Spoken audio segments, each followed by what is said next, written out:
I will actually call the meeting to order since we have got some housekeeping things to do up front here. So before we get started, let's introduce everyone on this meeting. I'm Sandy Brock. When I call your name, please confirm that you are present or here. Starting with the commissioners, I'll have to wait on Helen, but so let's go to Alicia. Here. And John. Here. Okay, and then our staff, Leah. Here. And Samantha. Present. Okay, so I'm going to go through the anticipated speakers, and if you are here, if you could just let us know, it just helps to go through the meeting a little bit more smoothly, and I'm kind of waiting to see if Helen's on yet. Okay, so anticipated speakers is Norm Hill. I don't see Norm on yet. Scott Jordan of Ecotech.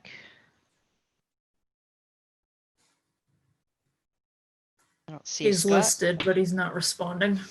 Okay.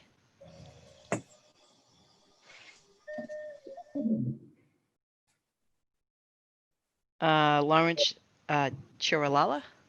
Chirella, yep, here. Yep. Sorry if I mess up anyone's name, I apologize. No one in Massachusetts hasn't butchered it, so you're fine. That's okay. I'm born and bred here, so yeah, I'm going to butcher it really well. James Tetrault. I don't see him. Bill Hannigan. He's on mute. He's on mute. Yeah, I'm here. Thanks. Thank you. John Grenier.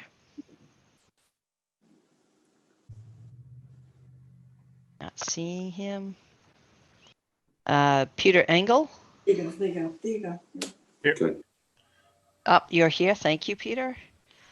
Bill Maher. Don't see him on yet. Okay.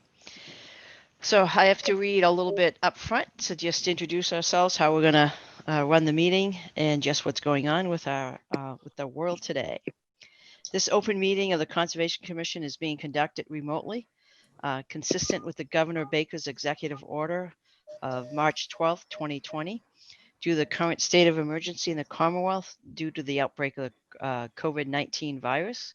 And in order to mitigate the transmission of COVID-19 virus, we have been advised and directed by the Commonwealth to suspend public gatherings. And as such, the governor's order suspends the requirement of the open meeting law to have all meetings in a publicly accessible physical location. Further, all members of public bodies are allowed and encouraged to participate remotely. The order, which you can find posted on the town's website. If anyone wants the website address, please ask. Also, public bodies to meet entirely remotely, so as long as reasonable public access is afforded so that the public can follow along with the deliberations of the meeting. For this meeting, the Conservation Commission is convening by telephone and video conference via Zoom, as posted on the town's website, identifying how the public may join. Please note that this meeting is being recorded. All supporting materials have been provided to the Commission, are available on the town's websites. The public is encouraged to follow along using the posted agenda. Before we get started, permit me to cover some ground rules for effective and clear conduct of our business and to ensure accurate meeting minutes. I, the chair, will introduce each speaker on the agenda. After they conclude their remarks, I will go down the line of members, inviting each by name to provide any comments, questions, or motions. Please hold until your name is called. Further, please remember to mute your phone or computer when you are not speaking. After members have spoken, I will afford the public comment as follows.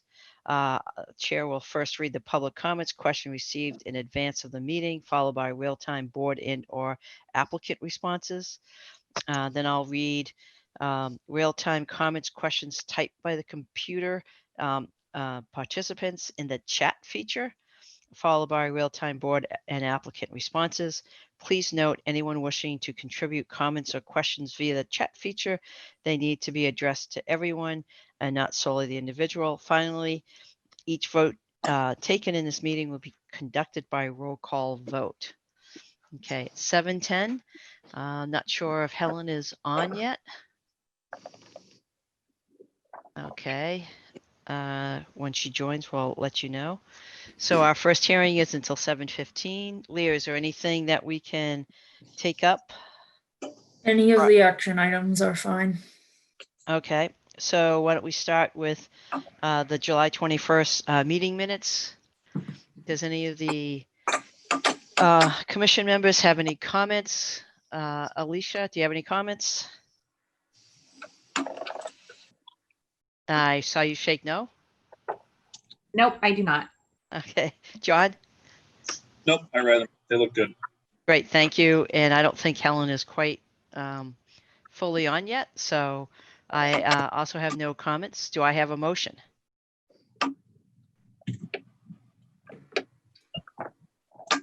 I make a motion to approve the meeting minutes from July 21st. Do I have a second? I second. All those in favor, and I have to do a quick roll call. Alicia Yes. and John, Yes. and Helen's still not quite on, so we'll go over that. And I am also affirmative, so that passes. Okay. Certificate of compliance for 10 High Point Drive. Leah, any particular comments on this one? No, we worked through some of the outstanding conditions with the owner to get the required signage up, and they're all set now, so I recommend you issue it. Okay. Do I have a motion? I make a motion to issue the certificate of compliance for 10 High Point Drive. Do I have a second? Yes, I second. The vote, Alicia, Yes. John, Yes. Helen's still out there in cyber world, not quite communicating. I am also a positive, so it passes. It carries. Okay. Certificate of compliance for 74 McGill Drive. Any comments, Leah? So this is just a partial for one house getting release from the larger order for the subdivision. This individual lot is all set and didn't have anything specifically pertaining to it, so I recommend you issue it. Thank you. Do I have a motion?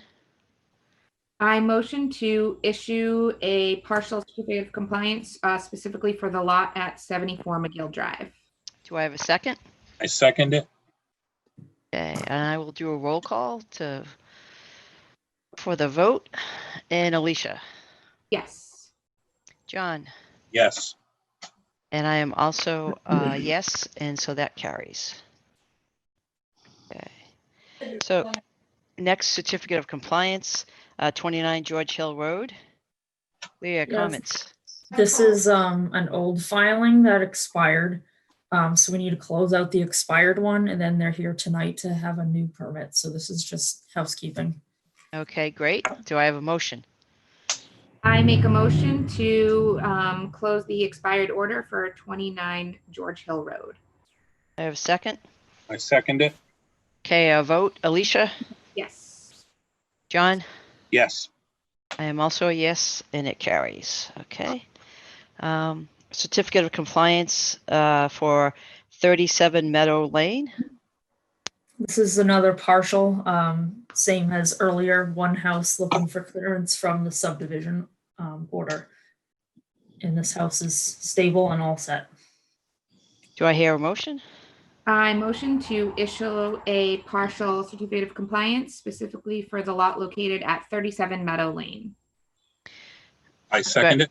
Thank you. And on the vote, Alicia, Yes.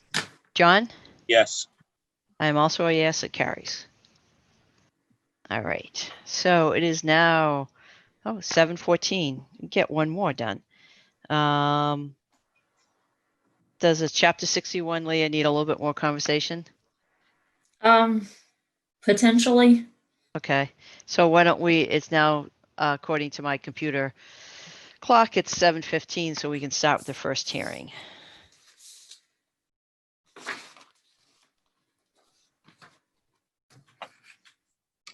Okay. So, pursuant to the Massachusetts Wetlands Protection Act, the Grafted Wetlands Protection Bylaw, the Conservation Commission will hold a public hearing to act upon a notice of intent and application for Grafted Wetlands Protection Bylaw permit for the construction of a single-family house at 31 George Hill Road in Grafton. And Good who's here? Good evening, this is Norman Hill. Can you hear me? Yes. Excellent. All right, I'd like to give you a quick overview here. It's a 5-acre lot. It's vacant. It's all wooded. It goes uphill from the road. So the low point of the lot is near the road, and then it goes uphill consistently all the way up to the back of the lot. There is a BVW area down near the road on the northern corner of the lot. Can you still hear me? Yes. Okay, good. So there's a BVW in the northern corner of the lot down near the road. Arthur Allen has reviewed our plan and he is in agreement with our wetland delineation. Now, okay, there's the plan there. You can see the BVW in the northwest corner of that property on the low end of the property. So when we designed this, we designed it to keep the driveways far from that BVW as we could. So the driveway snakes up the hill on the southern portion of the lot. And then it goes up to where the house is proposed, where the septic system is proposed. We have done official perk tests and have that septic design in front of the Board of Health. And we've shown the siltation controls. There was a question about 2 culverts that we had proposed. One is in a ditch next to the road at the bottom of the hill. That ditch is not a wetland. It has no hydric soils, no wetland plants. Groundwater is several feet below the bottom of the ditch. So it's not a wetland. So we're not filling any wetland on this project. In fact, the nearest point we come to the wetland is the driveway. About 100 feet up the hill, the driveway is about 53 feet from the nearest wetland flag. So we're not doing any work within 25 feet of BVW. Now, this lot has a history. About 8 years ago, we had presented a plan similar to this to the conservation, and they approved for a house to be built almost in the same spot, but the septic system was north of the house, and now we've got the septic system south of the house. Well, what happened, the lot sat unselling for about 8 years, so our client had us add a couple of acres of land to this lot to make it more attractive to a buyer, and now it's a contract to be purchased. So what we did was we asked that the old order of conditions be canceled out with a certificate of compliance, and you were kind enough to do that for us a few meetings ago. So right now, there's no outstanding order of conditions on this lot, but we are asking you to approve this new design and to issue an order of conditions. And I'd be happy to answer any questions you have. I don't believe we have a DEP file number yet. Leah or Samantha, did you see one come in late today? I did not. No. So we can't really vote on this tonight, but I'll be happy to answer any questions that you or a neighbor might have.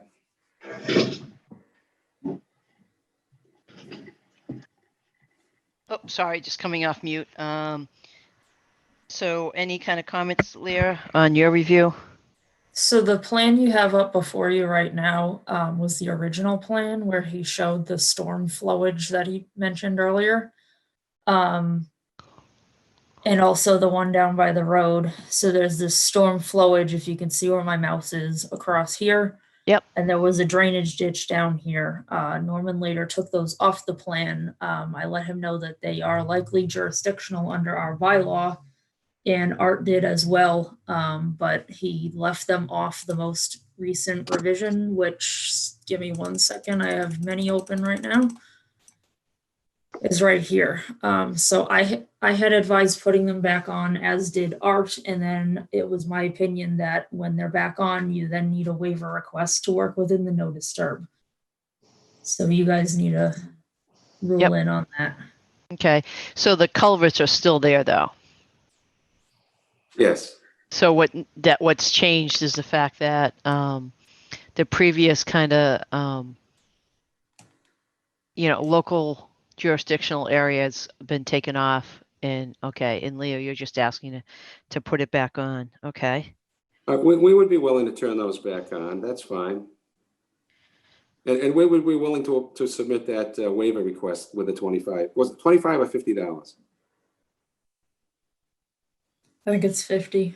Yeah, okay. I will I'll take have care to of double check.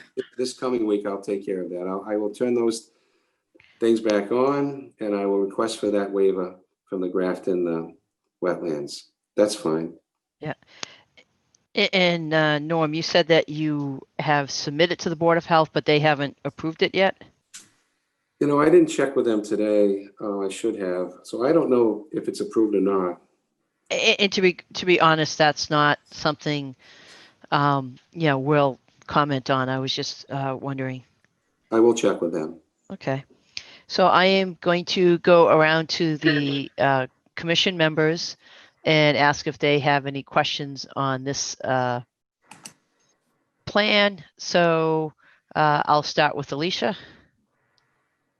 I don't have any questions at this time. Yeah. John? No questions at this time. Welcome, Helen. Are you up and working? I hope so. That's great. Hear ya. Welcome. That's good. Do you have any questions or comments on No. this submission? No, I don't. Thank All you. right, thank you.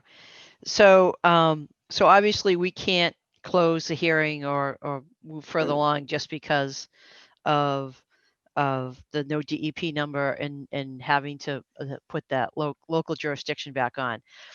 I don't really have any comments. We've seen this before.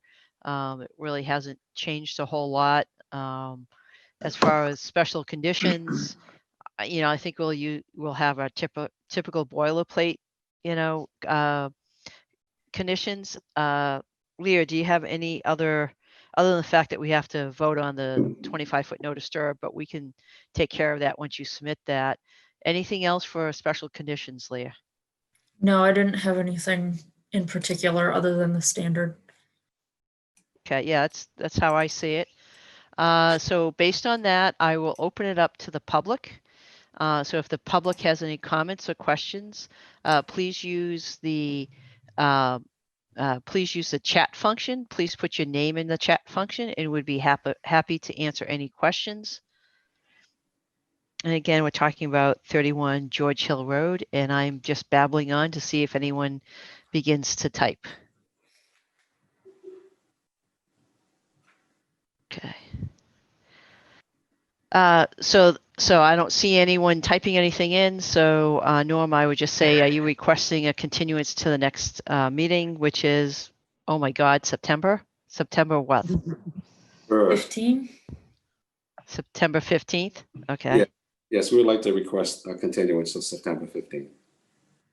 September 15th. We go back to 2 meetings a month.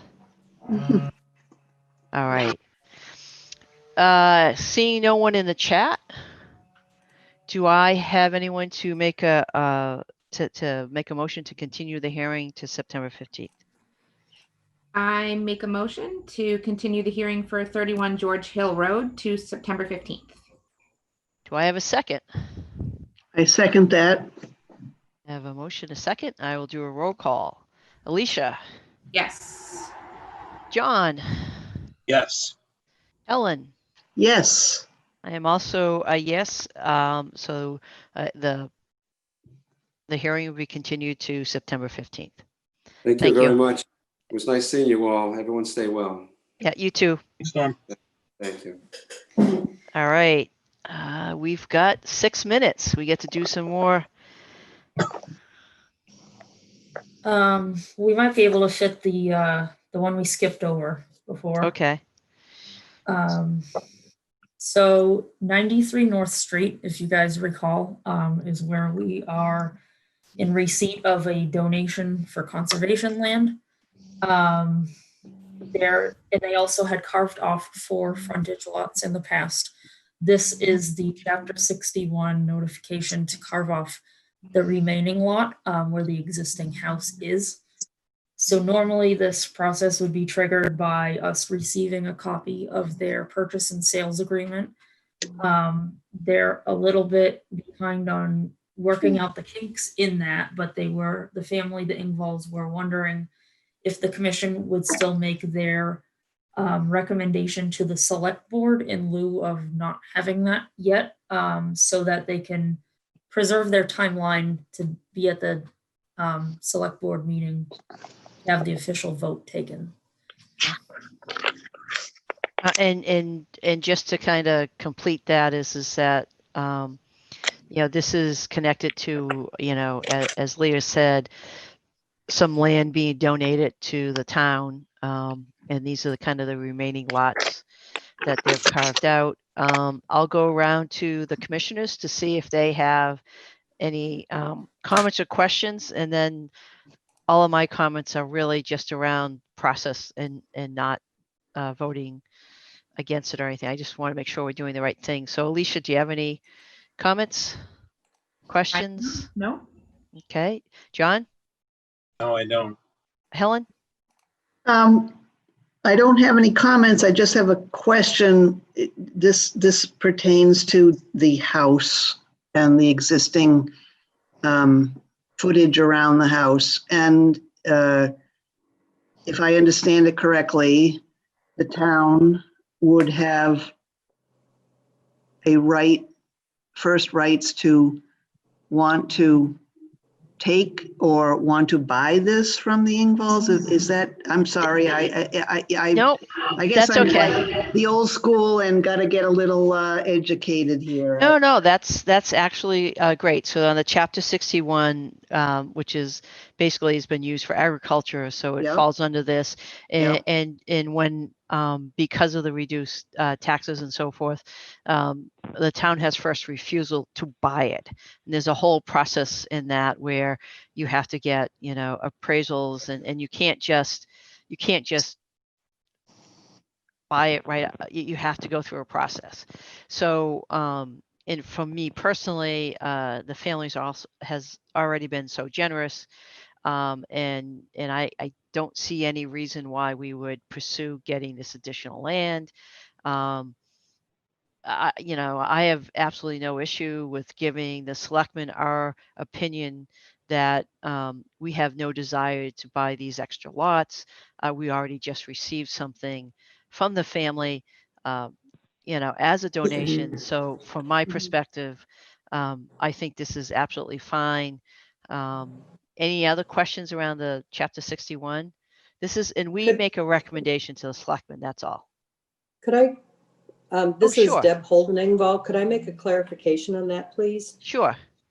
So it's actually not the 4 lots that's in the A&R plan. It's only, we're only requesting 19,271 square feet.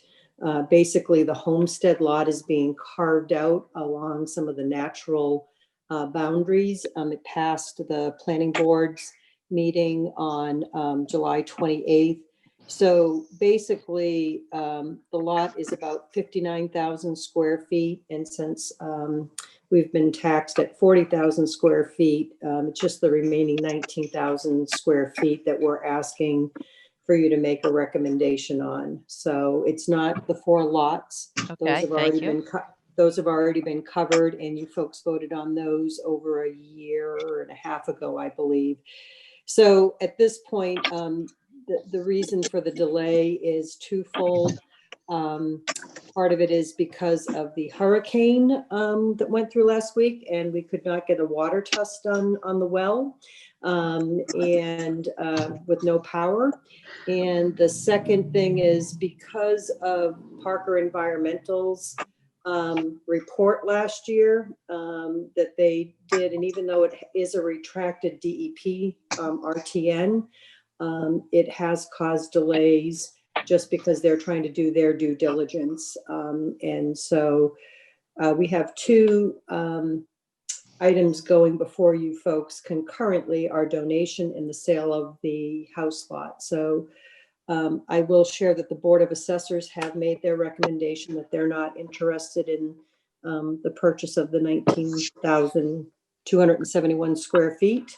And so I guess we're just requesting that you folks would consider making a recommendation to the board. We understand that the select board would need the formal designation of everything, but So just to clarify that, those couple of items.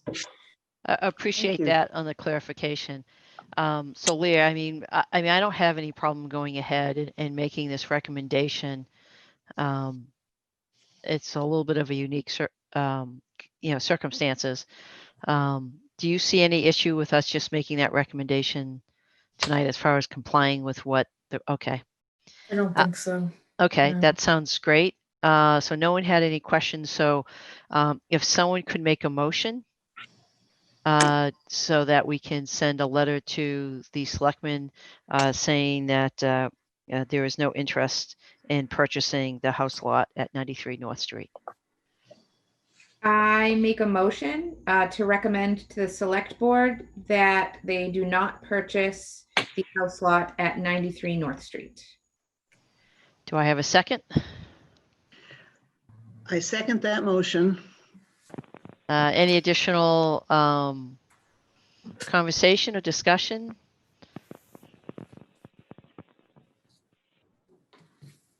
Could I, and I'm sorry, this is Dep Engvall again. I think it's more that you're, the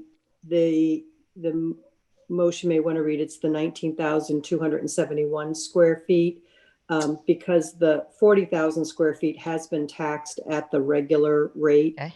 And so it's only 19,271 square feet that has had the preferential Chapter 61 tax preference.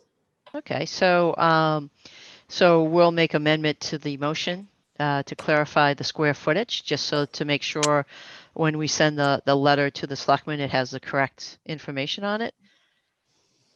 Okay, so we have a motion and a second. We'll go through and do a vote. Alicia, Yes. John, Yes. Helen, Yes. and I am also a yes, so it carries. Thank you very much. Good luck. Thank you very much. And thank you. Okay, now it's 7:32.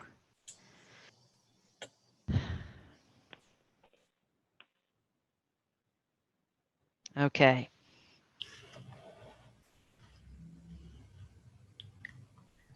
Okay, pursuant to the Massachusetts Wetlands Protection Act and the Grafton Wetlands Protection Bylaw, the Grafton Conservation Commission will hold a public hearing to act upon a request for determination of applicability for structure demolition at 1 Hawthorne Street in Grafton, Mass. And who is present? Brian Fitzgerald from 215 Properties, owner applicant. Please go ahead and do your presentation. Sure. I don't know if Scott Jordan is on the line. He was the one that filed the initial papers, but I think he might be having some internet issues.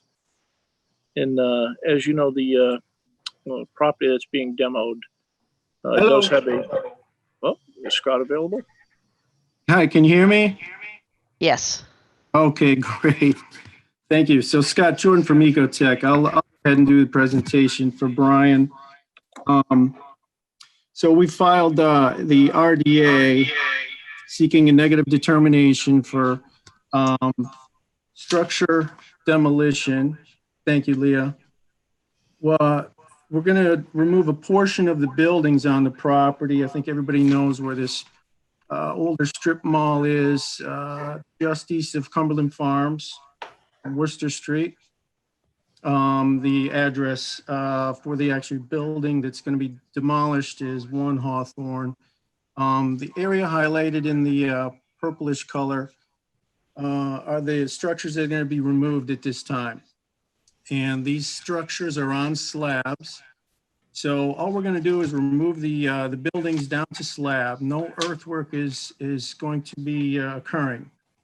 What we have done is we are protecting 3 catch basins that are adjacent to the work. One just to the northwest, one immediately east, and actually 2 of them are, I would say, immediately east of the demolition work. So we'll protect those with, we've proposed silt sacks. Certainly the one to the northwest is at actually along the edge of Williams Road. So silt sacks appropriate there. The two that are actually within the parking lot, just east of the demolition work, we've proposed to actually cap those and put some sandbags on the caps, just for a little bit of extra protection. May or may not be necessary. We're certainly open to any suggestions that the board has. The reason we're protecting those catch basins is, as we all know, storm drain systems ultimately do drain to wetlands.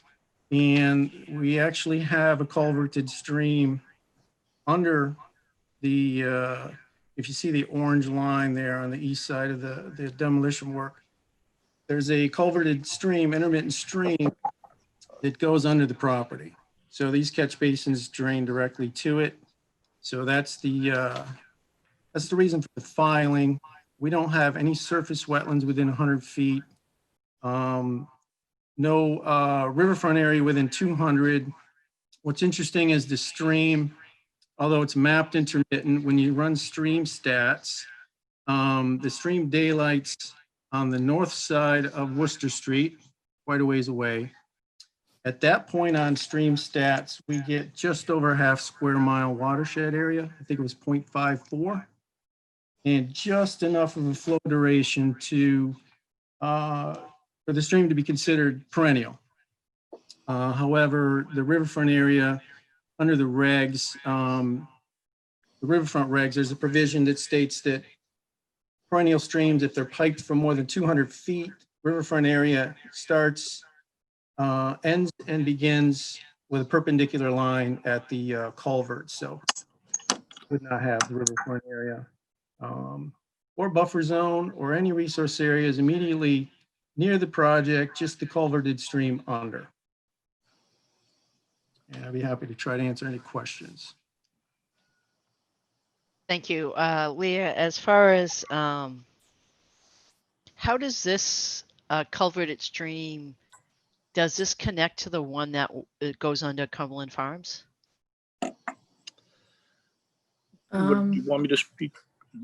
Sure. Sure. I'm just because we went through when Cumberland Farms went in, they relocated a culvert, and it just seems strange to me that they're so close to each other, and they're both quote culverted streams. It's Brian Fitzgerald speaking. I don't believe they are connected. CEA has done a lot of the work for me. I'm in the process with Gary and Howland. I'm putting together an actual site plan. It's going to take a little bit of time, but we have viewed it, taken outflow samples. Quite sure that stream that's culverted goes all the way through underneath Knoll Motors and comes out to a small head wall in the back. I agree. Down off of, geez, I can't think of the name of the street that's on the right-hand side there. It begins with a B, but it's quite a ways back into that area there. Okay. I'm sure that's where it dumps out. Okay. It just seems, yeah. And I was just asking because I know that we went through a process with the Cumberland Farms because they relocated it, and that's right across the street. So that's right. why I was just, That catch basin on the northwest side might tie into that. I'm not sure at this point. Actually, we cannot find a lot of records. We've suggested or requested, I should say, for records from DPW, and I think there's a lot of ambiguity as far as where that's all piped to. We will determine that. Am I able to just elaborate and give a little narrative on the whole thing for you that might fill in some of the questions in advance? I mean, you can. You're certainly welcome to do that. Right now, all we're really going to talk about is the demo. So. Right. Well, that's what I'm referring to. Yep. Please do. In understanding that, because I am going forward, I filed a resource abatement plan, or in the process of, and with that, we'll be filing a notice of intent. That's when the soil work will begin. My intention for the demo work was just because the stream is bone dry, the catch basins are bone dry. I'll be actually doing the work myself, and I'll have the option of working with the weather, trying to do it in sections. It's not like I'm going to have a company come in, just level the thing and then try to process it and remove it. I'll have a little better control over to be able to clean up as I go. So I'm not leaving piles at the end of the night. And the whole idea of that is, again, to try to do this while everything is dry out there and be able to get to the point where we can do the soil remediation work. Okay, thank you. That's good, nice clarification. Mhm. So, Leah, you had a couple of comments from your review. Yeah, since this is pretty unusual, with the stream going underneath the building, we weren't sure if they needed a waiver request to be in proximity. It's an odd one. Yeah, I understand the question. I'm wondering because this is the first step. At some point, they will need a waiver. I don't know if they needed it at this point. Okay. And again, it's just because they're not doing any excavation, and that's going to come in the future. This is a building demo, so it is not. It's unusual. I guess that's the best way to put it. And as you know, to me, the big concern is protecting those catch basins Mhm. and making sure we don't have debris or any kind of pollutants getting into that stream at this point.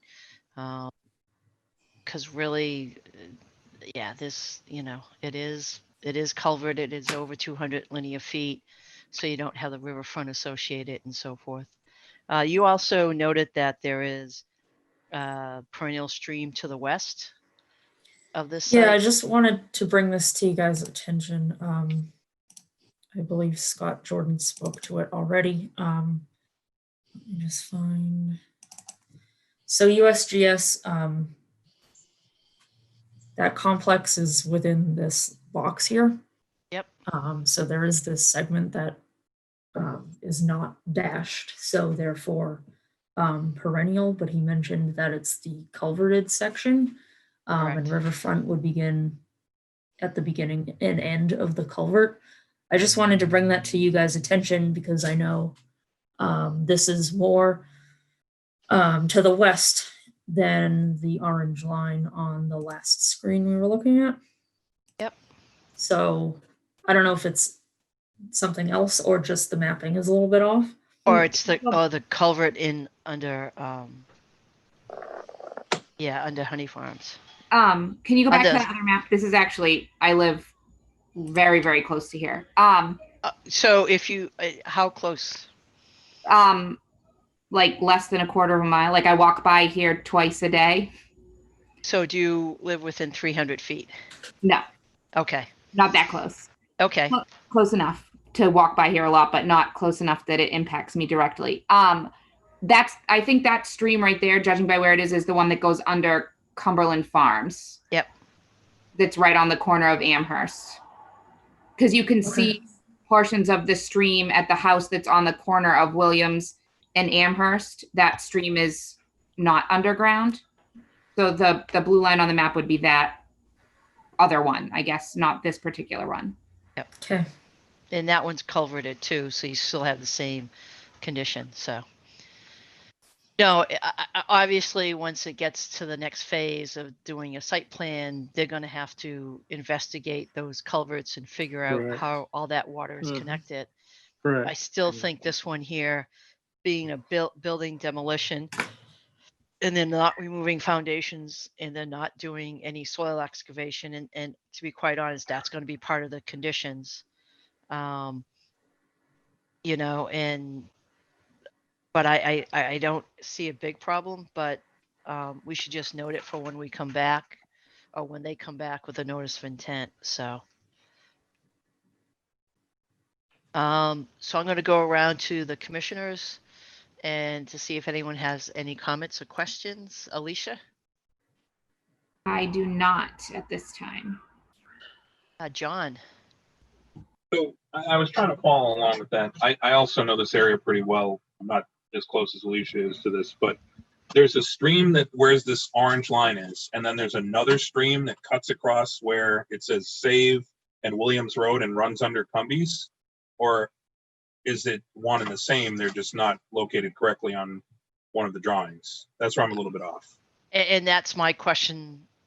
I have that same question because it's unusual to have two culverted streams within 100 feet of each other. Right, within 50 to 100 feet of each other. So I can provide so when it's raining or when we've recently had a lot of rain, I can hear the stream running through the catch basins on this particular property. And it's running in a separate I mean, I can hear the water there. The other stream is running in a different direction. It's running like straight into the Cumbies parking lot over on the side where the air pump is.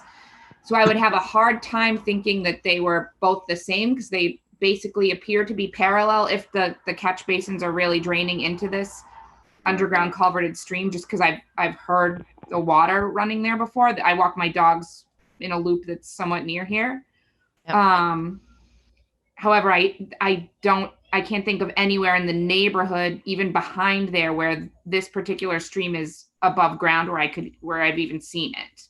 Yep. So I don't know that for a fact, but I can tell you I've heard the water running through the catch basins here, and it sounds like a stream, and I've seen the other one above ground, and they are not in the same location or direction. Right.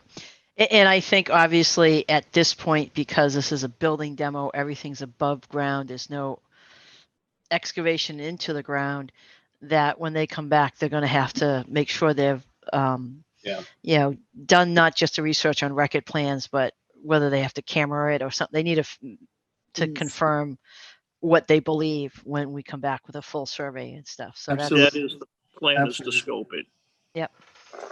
Okay, so this is an RDA. So I think I've gone around. Helen, did I ask you if you had any questions? You didn't, but I don't. Thank you. Thank you. I didn't mean to overlook you. And John, did you have any? You had the one question anymore? Okay. No. So I'll put this out to the public. And again, as I said previously, if you have any comments or questions on this, please just put in your name. And if you have a specific question or comment, we will read it. And all right.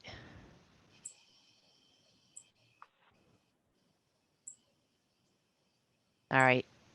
And I'm going to keep going. And if anything pops up, we'll look at Leah, keep an eye on it. So this is a request for determination of applicability. We're going to vote whether it's a negative or a positive determination. And in general, if it's a positive determination, that means we're requiring a full notice of intent for this demolition work. If it's negative, then they can proceed with the demolition, and we'll have some comments. So having heard from all of the commissioners, do I have a motion to issue a negative determination? I make a motion to issue a negative determination for the project at 1 Hawthorne Street. Okay. Do I have a second?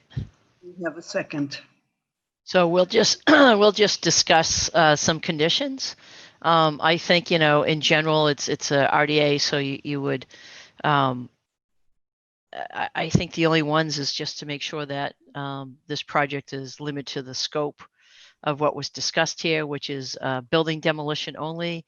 That there'll be no excavation, no foundation removal, and it's solely to take down the buildings and dispose of the building materials that meets state and local requirements. Does anyone else have any others? Leah, do you have anything else for kind of a? Maybe just to specify about the catch basin protection. I think it's flagged on the plan, but I don't know if we have the detail as to what it entails. So maybe we just want to specify that. Okay, that's fine. Where there's two types of catch basin protection is proposed. And Scott, please correct me if I'm wrong. One is to just do a pretty standard silt sack, and the other one is to actually cap those catch basins to prevent any flow into it. Correct. I certainly would only recommend the catch basin for that northwesterly catch basin. I'm sorry, the silt sack, as that takes some runoff from the road. I don't want it to become overwhelmed if we have downpour. And that was quite a ways away from the actual work also. As far as the two in the parking lot to the east there, we've gone as far as saying, silt sacks with a plate cap with some sandbags holding it down.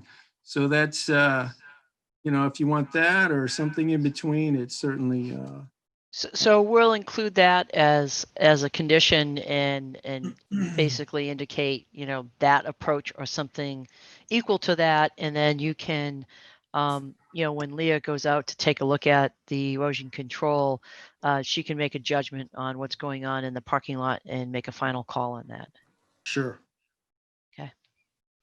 So we had a motion for negative. We discussed a couple of conditions. Can we amend the motion to include those conditions?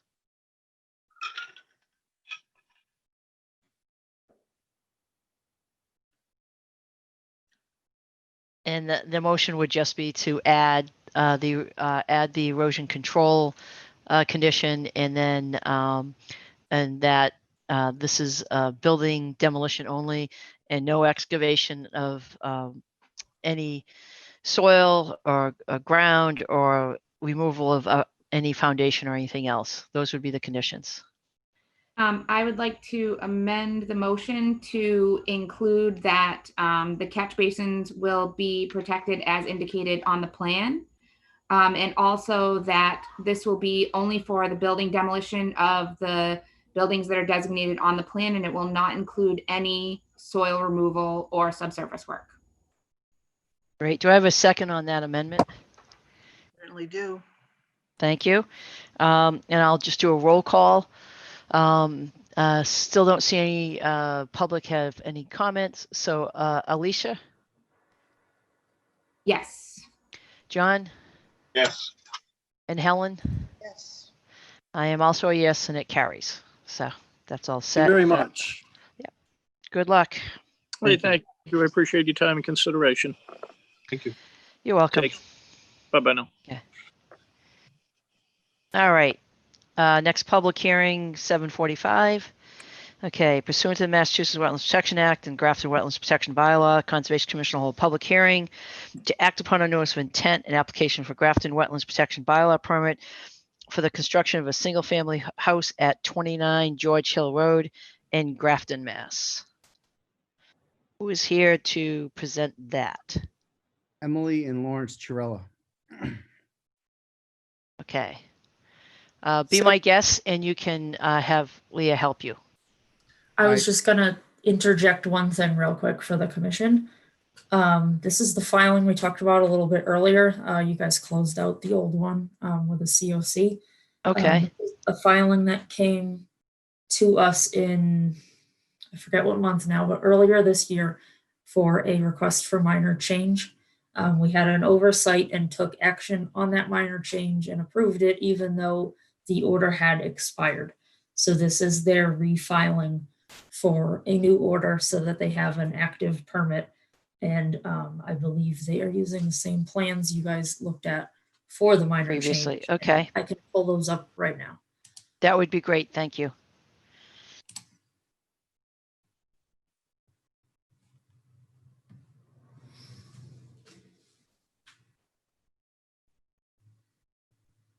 Okay, so so this is just kind of a resubmission and to get it back up so that it's again, it was the order had expired.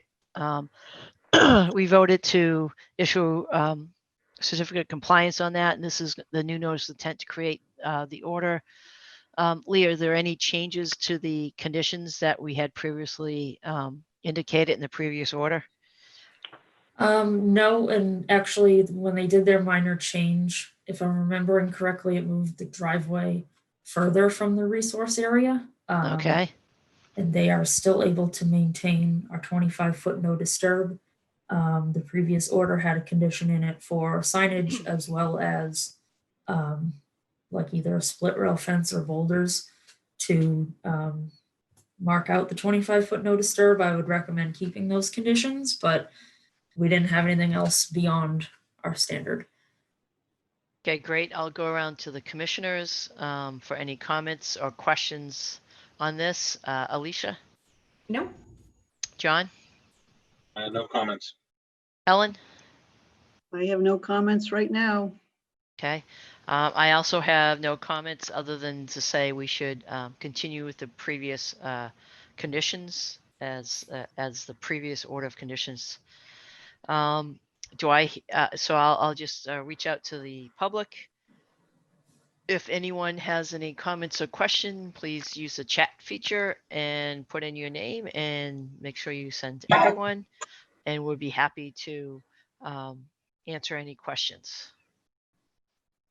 As that is kind of going on, I will begin to ask the commissioners for a motion. I'll make a motion to close the hearing and issue an order for the project at 29 George Hill Road with the conditions as previously approved. Do I have a second? Yes, you do. I have a motion and a second. Still nothing from the public. So I just we'll have, sorry, I ahead. just want to ask if the homeowners have any questions. I didn't mean to take over your presentation. I just wanted to provide context for everybody. We appreciate it. We're just happy to move forward. We're happy to be Grafton residents. So whatever you guys need from us, just let us know. We're good. Okay. Great, thank you, Leah. Nothing from the public. We have a motion. We have a second.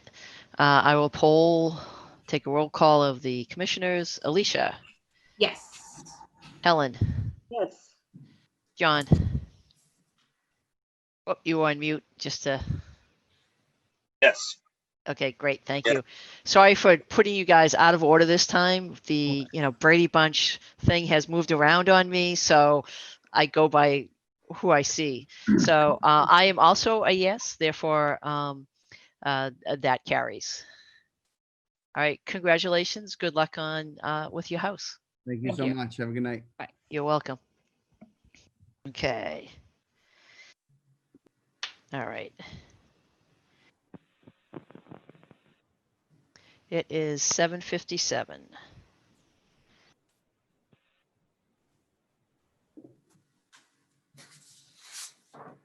All righty. Any particular order on the continuances?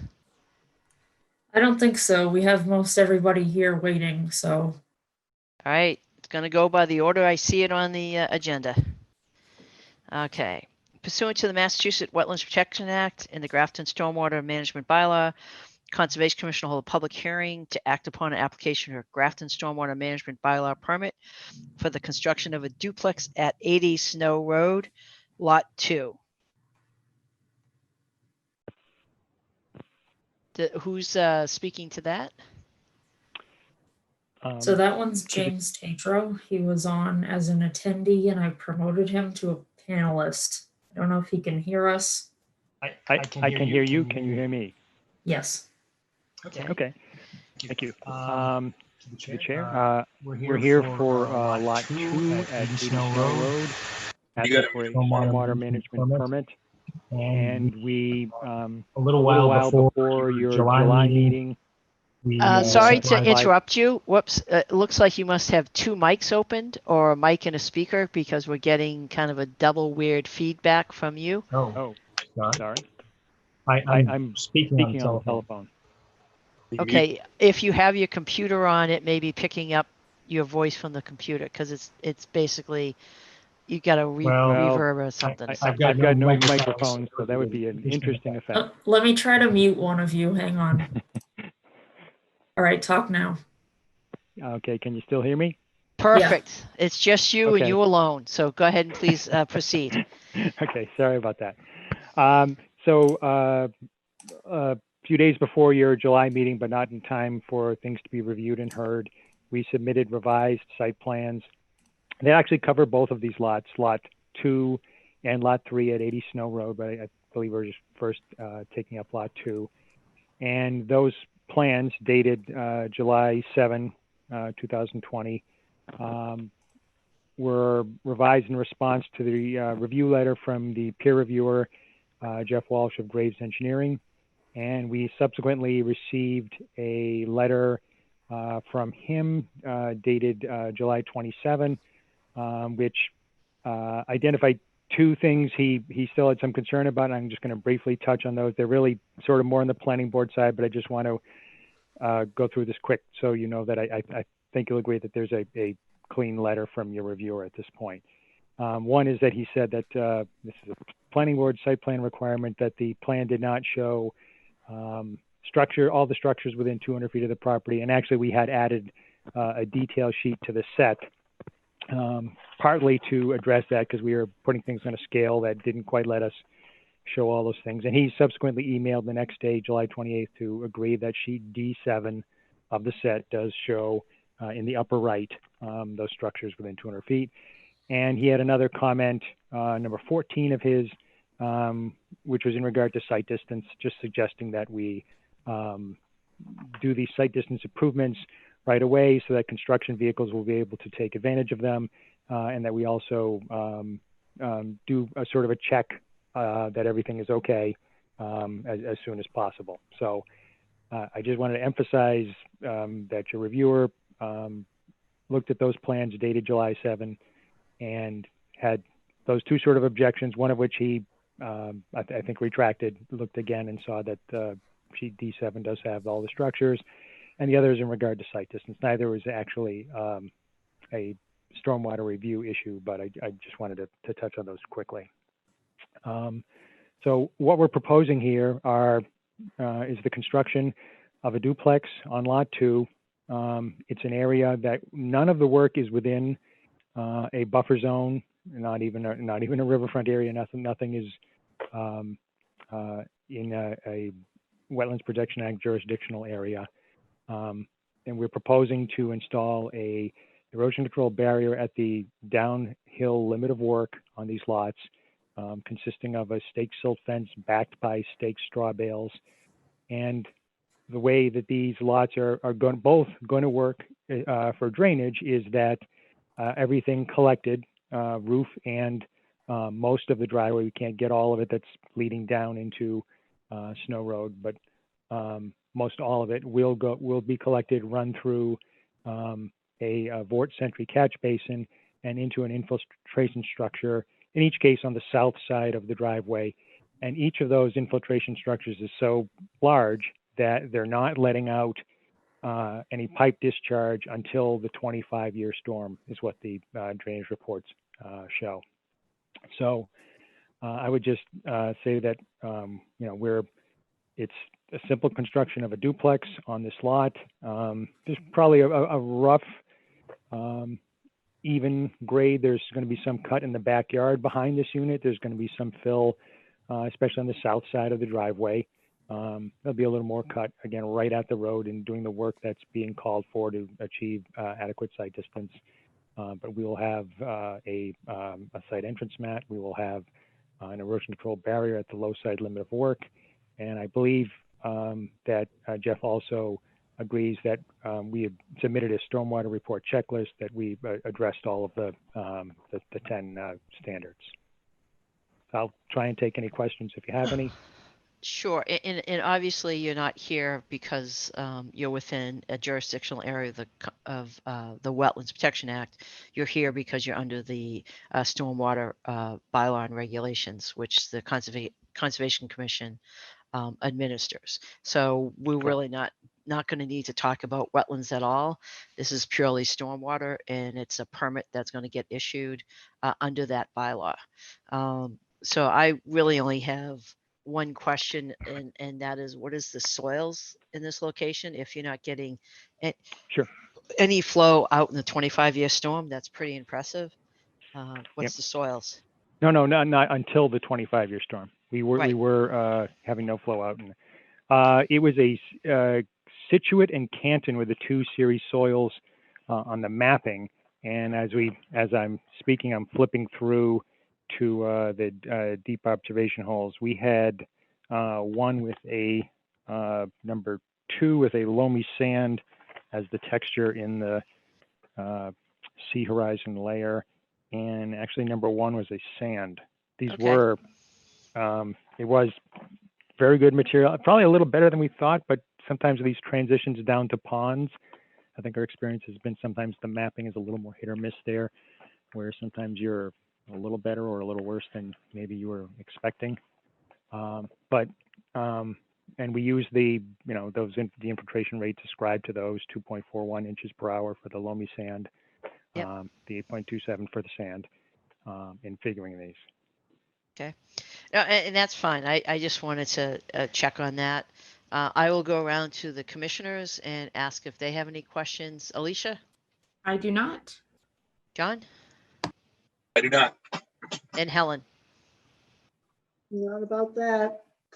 Yep. And so this is, again, because of a threshold that they went above for these duplexes. That's why they're in front of us for the stormwater permit. So the only thing we're really looking at is stormwater. And so this has gone to our peer reviewer, and Jeff came back and said everything's fine. Do you have any other comments, Leah? Nope. Okay. Having kind of gone through the commissioners, I'm going to open it up to the public, and if anyone has any questions or comments on this particular permit for stormwater. If not, can I have a motion to issue a permit, a stormwater permit, and for this site? I make a motion to issue a stormwater permit for the project at 80 Snow Road, Lot 2. Do I have a second? I second that motion.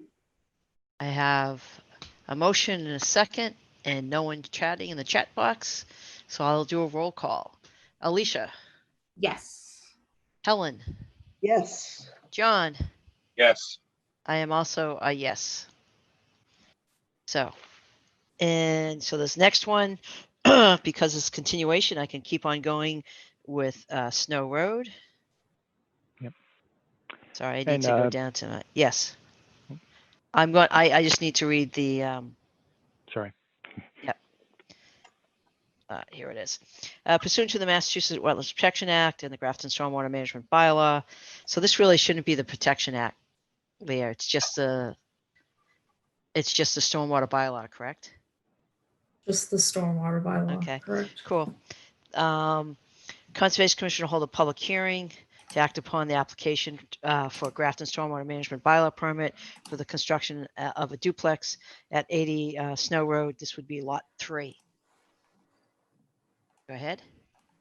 So, to the chair, all of what I said in regard to Lot 2 is applicable here as well. The only thing I would add is that we made a point, and this was came up in a question to the planning board. Somebody from the Grafton Upton Railroad said, hey, we want to make sure that the drainage is being adequately handled. And I just wanted to point out that in part of preparing this, if you look at the contours on the existing contours there, you can see that there's a bit of a swale that forms towards a particular area where that note says 3 times 8-inch HDPE outlets.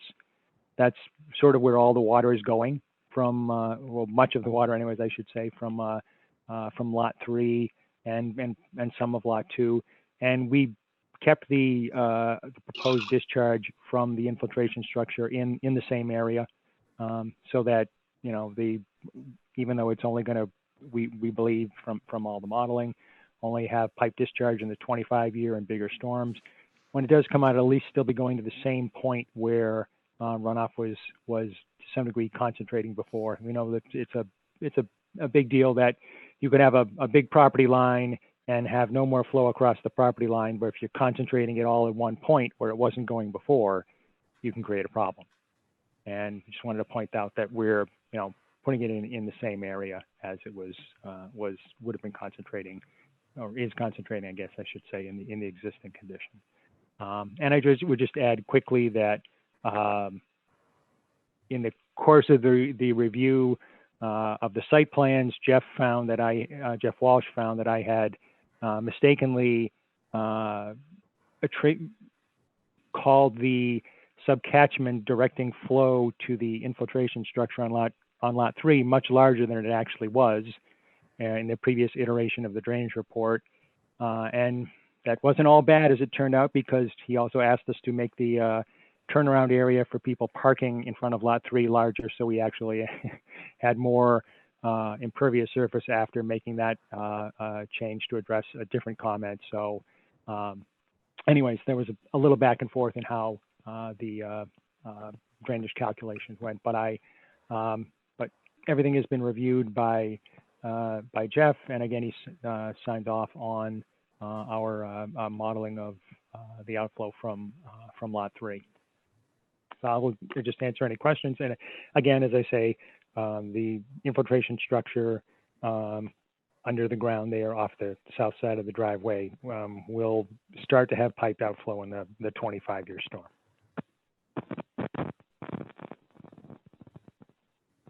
All right, thank you. I'll go around the commissioners.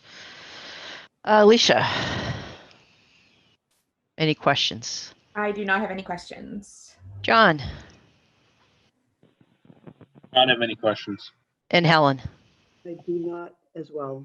Yeah, I do not have any questions. Again, this is under the stormwater bylaw, and that's what we're going to be issuing a permit is a stormwater permit.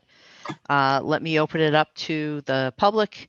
If anyone has any comments or questions on this submittal, please use the chat feature and put your name in it and ask any questions that you'd like.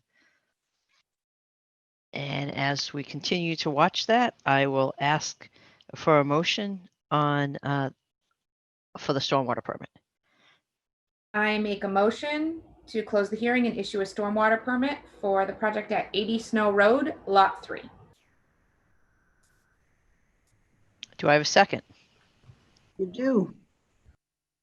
Do I have a motion and a second, and still no one from the public? And I will do a roll call for the vote. Alicia, Yes. Helen, Yes. and John. Yes. I am also a yes, and it carries. All right. Thank you all for your time and consideration. Oh, you're welcome. Welcome. All right. So moving on with continuances, pursuant to the Massachusetts Wetlands Protection Act, the Grafton Conservation Commission will hold a public hearing to act upon a notice of intent for the construction of 3 residential buildings at 23 Prentice Street. And who is here to present that? Bill Hannigan from Hannigan Engineering. Welcome. You can certainly check with Leo if she has anything to help in the presentation. Yeah, Leah, I'm wondering if you could transfer the Zoom to me to allow me to flip through the plans. I can't do that. I'm sorry? I cannot do that. Is this the set you would like shown? Yep. Sure. You could, so just let me know what page you need. All right, so let's go to the existing conditions plan to start so we can see where that was. So if you can zoom into the area around the house, there's an existing wetland system that was approved by the commission with regards to its location through an ANRAD a few years ago. And this location is the same as it was in those plans that were submitted then. So that's really our starting point with respect to the work that we're proposing. There's an existing house, which it's number 28 in the plan, but it should be 23 Prentice Street. So that house and structure is going to be demolished. And if we could go to the next sheet. The next sheet shows the layout of the site, which can show the area that is for parking that has been developed. The history of this project is that we went in with a 40B submittal to the ZBA. Originally, it was multiple buildings on the project. I believe it was 6 or 8 buildings at the beginning, and that's more or less been transitioned over time to 3 standalone apartment buildings with a total of 40 units. The parking on the site in the central area provides 84 parking spaces. The goal was to get to 2-to-1 with some excess for some visitors. So many of these units are 1-bedroom units. So 1-bedrooms typically don't need two parking spaces. So the additional parking required by the ZBA as part of this process is really probably more than enough parking on the property to handle if some of those units have 2 and some of the 2-bedroom units have 2, then everything should work out well. The focus of the filing is under the Wetlands Protection Act for the alteration of approximately 970 square feet of wetland on the northwest side of the property. This is the area behind what is now a garage shed on the existing conditions plan. And that area is being altered for the construction of some of that parking area and the retaining wall system that will hold the land away from the parking area. Interestingly enough, the site drains from the west to the east. You know, from where it now says overflow storage area, kind of diagonally across to where the detention basin is. The detention basin is at the lowest point of the site, and the wetlands are at the highest point of the site, which is very unusual.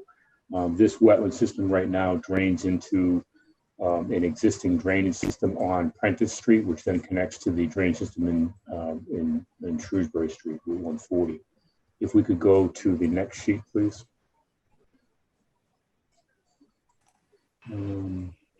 So you can see on this sheet where the drainage is picked up from the wetlands on the northern part of the site. What we're proposing to do is improve the drainage going through this area. It's an old corrugated metal pipe system. We would be replacing that piping and reconfiguring some of the drainage at Prentice Street to be more effective. Right now at Prentice in Shrewsbury Street, the drainage for the most part goes from catch basin to catch basin to catch basin to get to its outfall. And so what we're doing is we're basically splitting up those catch basins and sending them to manholes, so we have actual treatment within the basins themselves prior to discharge to a trunk line. So the trunk line is what we're creating along Prentice Street, which then crosses over Shrewsbury Street to the east side of the west side of Shrewsbury Street. No, the east side, excuse me.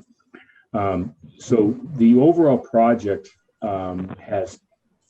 it's kind of two reviews. The first part of the review would be relative to stormwater management under the Wetlands Protection Act, which was done by Jeff Walsh at Ecotech through the ZBA process.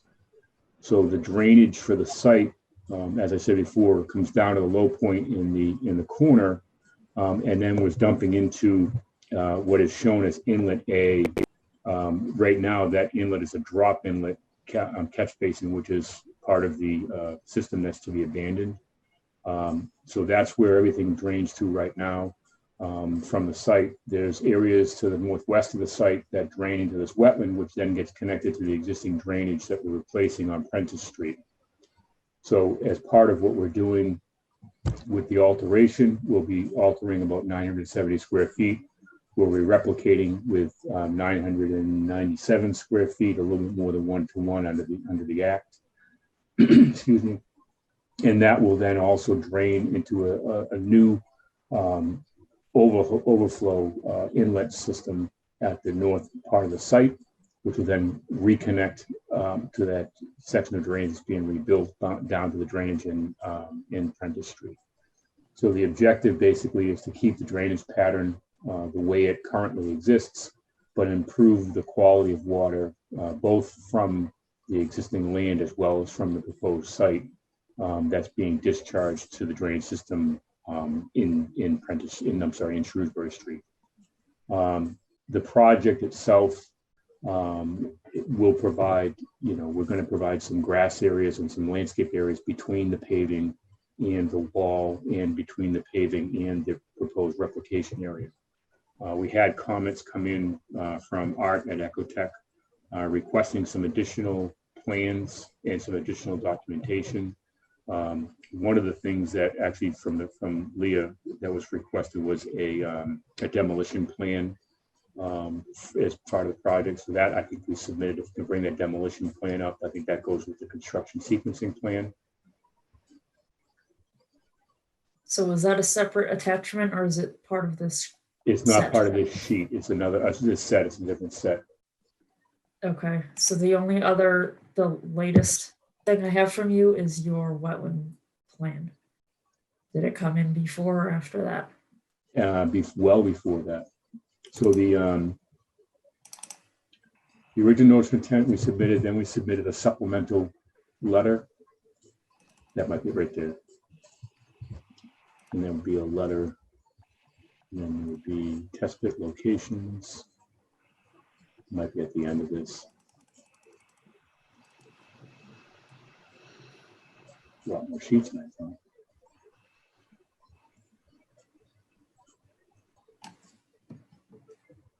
I don't see it in there. Construction erosion control plan. There it is. Okay, so this sheet was requested basically as a how are you going to get in there, do the work you need to do initially, and then prepare the area for replication and prepare the site for construction.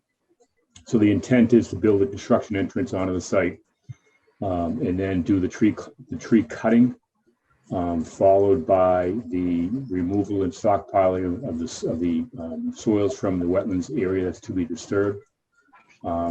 Building the retaining wall, basically, rough grading the site and building the replication area, and then providing a additional row of erosion control, basically to demarcate a temporary limit of work so that the work on the remaining portion of the site can commence and continue while protecting the area to the northwest, which is where the retaining wall will at that point be constructed.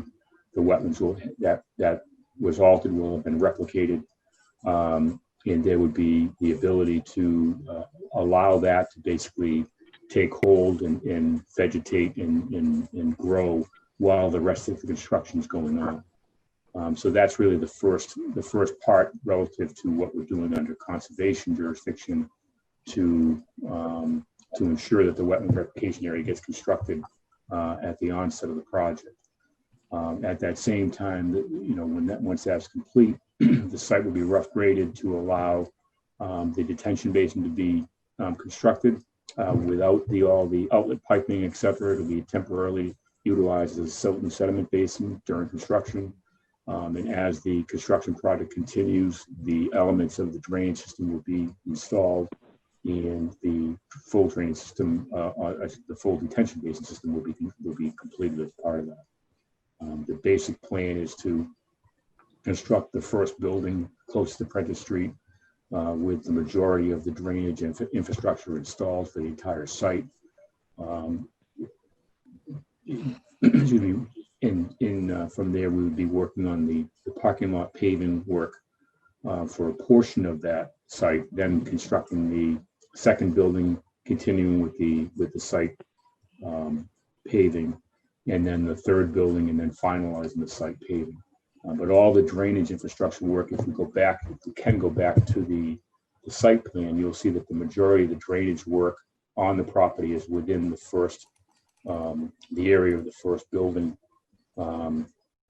So you can see that most of the drainage is in front of building number one. For the first part of the site, there would be just one run up to another catch basin, and all the other yard drains, except and then tie into that as each of the buildings are being built.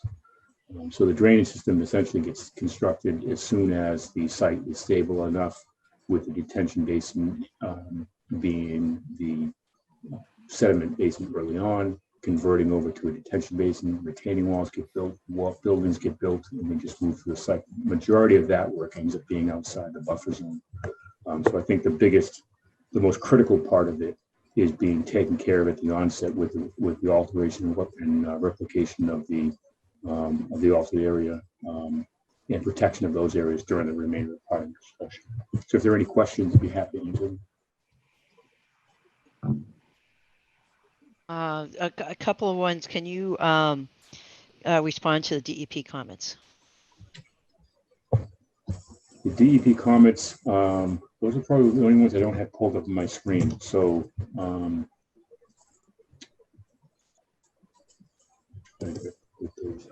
you have those? Yeah, comments, so the Leah? first comment is the use of the subdrain to prevent groundwater intrusion into the basin is failure of the drain could result in a permanent pool of water in the basin. Whoops, I missed a couple words. Let me go back.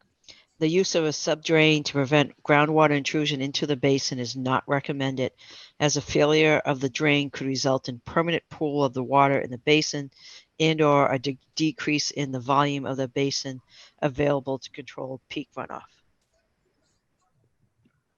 Okay, so I believe that we have added to the O&M plan the condition relative to the long-term inspection maintenance of the subdrain. I believe that that was added on one of the pieces of correspondence that was sent over from Chris Anderson in my office.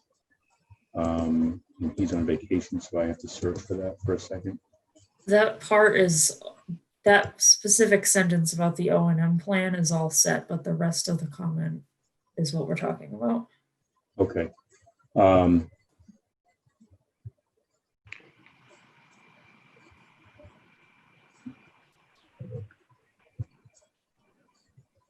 And I'll move on to the second comment. No, let me just comment. I think that I understand the concern. The purpose of the underdrain is to keep the basin in periods of higher groundwater, is to allow the basin to not get filled up with water, to maintain its capacity during storm events that will occur during higher groundwater periods.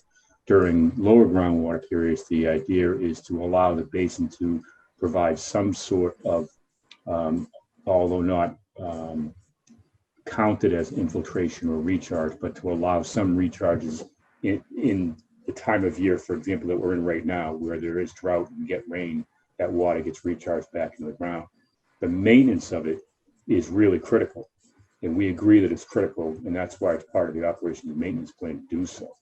And how are you going to maintain an underdrain that's totally buried?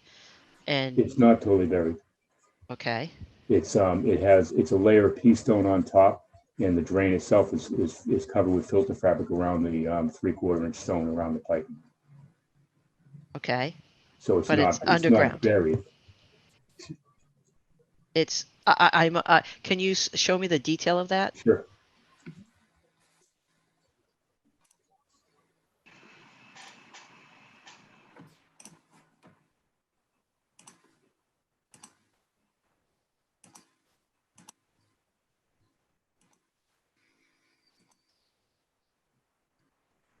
Next sheet.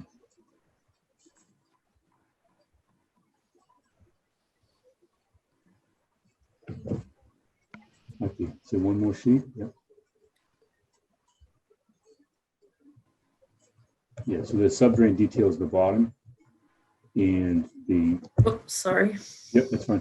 So during construction, we put the subdrain at the beginning, and during construction, we cover it with a layer of sand.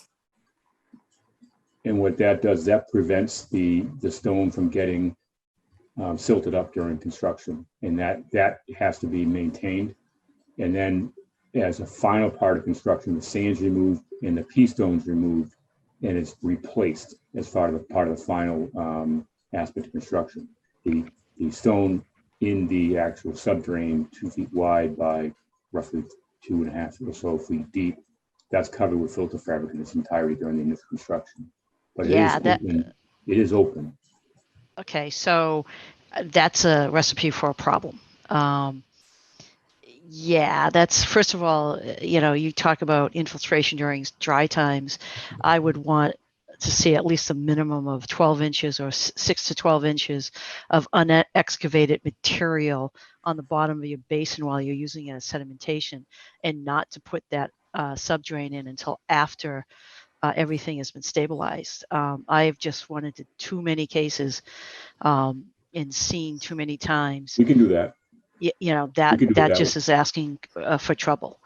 And then as far as the DEP comment, would be looking for you guys to respond to that.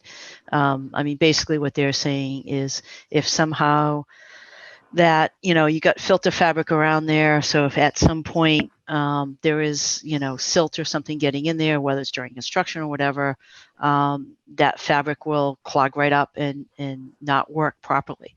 So I think you need to respond to DEP and how you're going to ensure that a system like this is actually going to function. So I actually just have a much bigger question, is why are you filling any wetlands? You had mentioned that you're trying to achieve a certain, ratio of parking. This is a 40B. I mean, just from the, Wetlands Protection Act, I don't understand why you need to include those parking spaces and fill wetlands. I just don't see a reason why you have to do that. It's not required by any bylaw, and Well, we're actually eliminate the below parking in parking. that area. I We're don't actually- understand why you're filling it. Yeah, we're actually below the requirement of parking for the town. The parking requirement is 2.25 spaces per unit. So we actually got a waiver to go down to 2, and we have 4 more than that. We also, during the process, this plan has been modified, I'm going to say 10 to 15 times during the 40B process. And this is actually probably a reduction in the amount of wetlands that was on the project at several points in time. But the act does allow alteration. I understand the point of view of 0 alteration is better than any.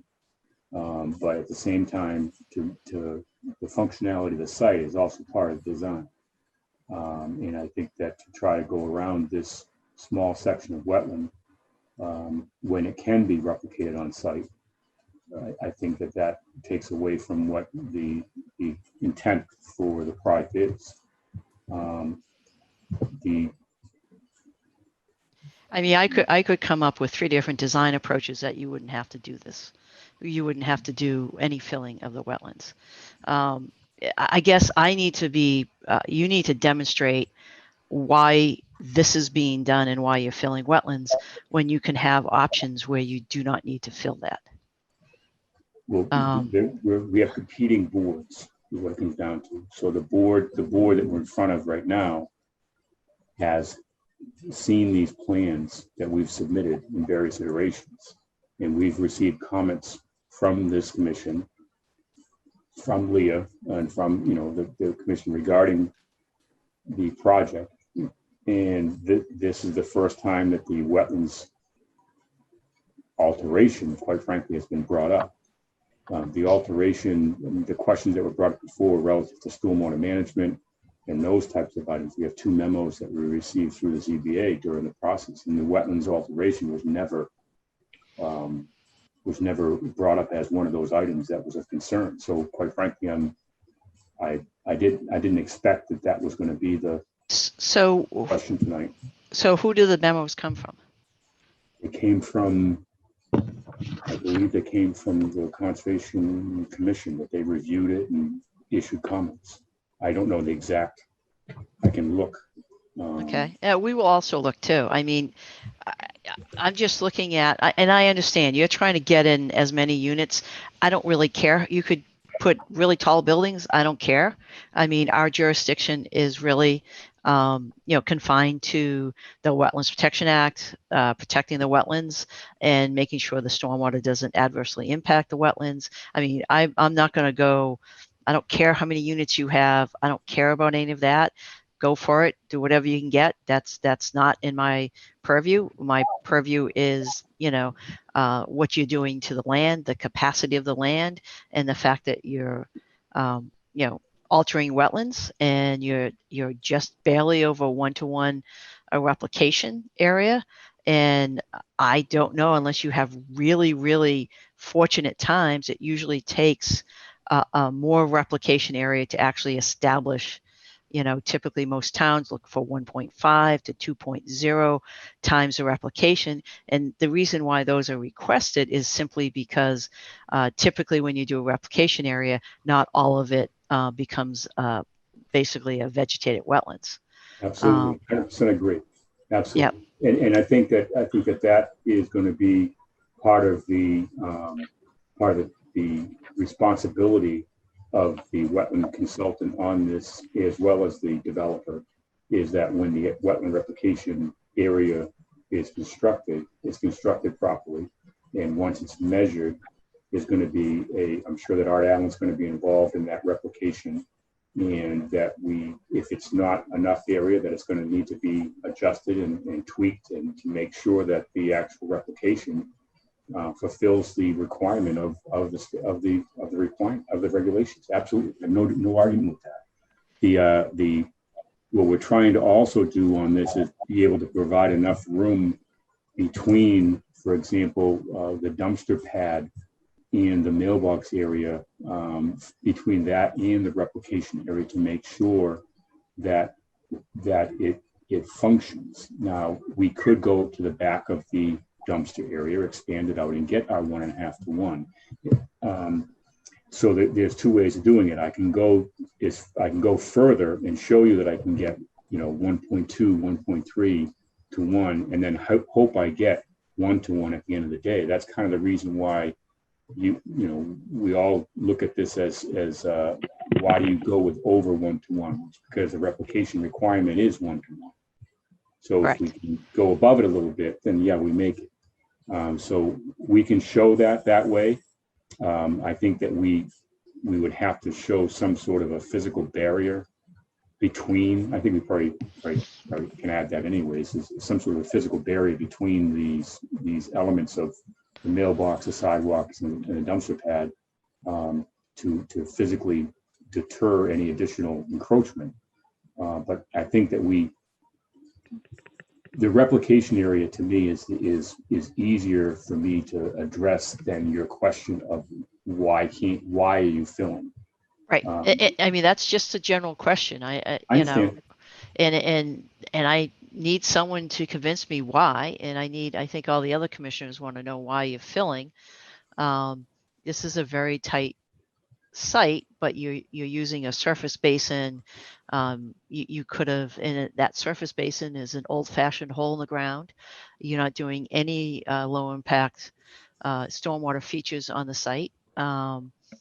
So it's it's bare bones, and looking for other things on the stormwater side. I mean, as far as collection and a catch basin, drain, manhole, but you've got a hole in the ground, and you don't even have, you haven't even done a gravel wetland. You haven't done any other kind of features as far as bioretention or anything else to enhance the water quality of what's. And I understand that the wetlands are actually higher than where the discharge is, but that water will at some point reach another wetlands, and it's the water quality of that runoff and discharges is also that's critical to us and is part of our kind of jurisdiction. So I understand that, and then Jeff can attest to the fact that those elements have been complied with, and I know that compliance with the regulations is not necessarily what you're looking for. Is you want a little bit more.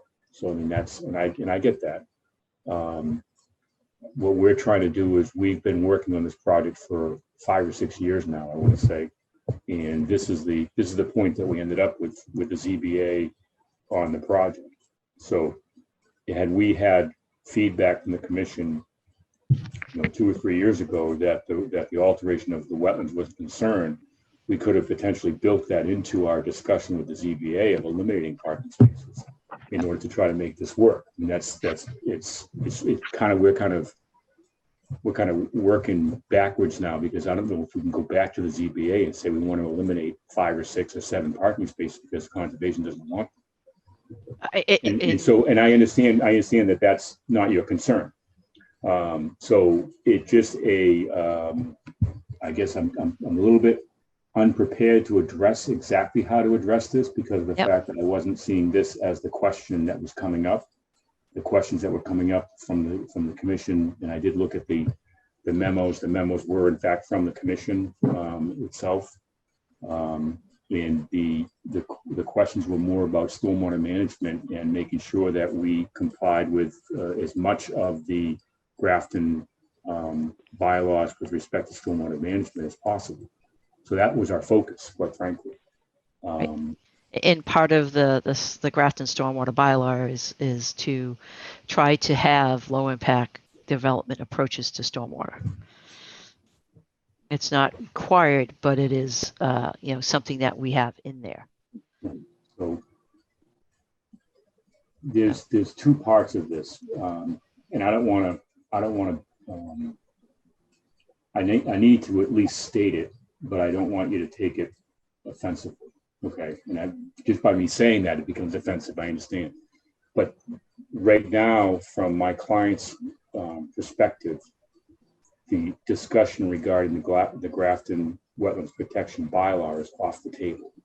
This Oh, I is understand strictly- that, but, Okay, but, but in doing so, like I said, it becomes offensive for me saying it, but I have to just state that for the record, that this is under the Wetlands Protection Act. So the question then becomes, how can we make this plan more palatable to this commission? and that's a fair question, but I also will direct you to the stormwater standards and DEP and the fact that they promote and try to have people do low impact design. I mean, read the stormwater standards and it definitely promotes that. Let me go around to the other And commissioners. If I may, Yep. one more thing though, there are some sites that don't lend themselves well to low impact. Oh, I can argue that all night long. I know you're good at that. Yep. But yeah, so I mean that's fine. And again, we want to keep our kind of review and our kind of comments to our jurisdiction. I do not want to wade into any other kind of comments that the ZBA had and so forth. And but I do want to get some answers. But I do want to go around to the other commissioners and check with what they have for comments. So Alicia. I don't have any additional comments currently. Ellen? Well, based on what your conversation, Sandra, has indicated, I think we just need to talk more about satisfying what the conservation is protecting, the commission is protecting, and kind of straight that way. All right. So I agree with you, Sandra. All right. Thank you. John? I have no additional comments to what you said, Sandra.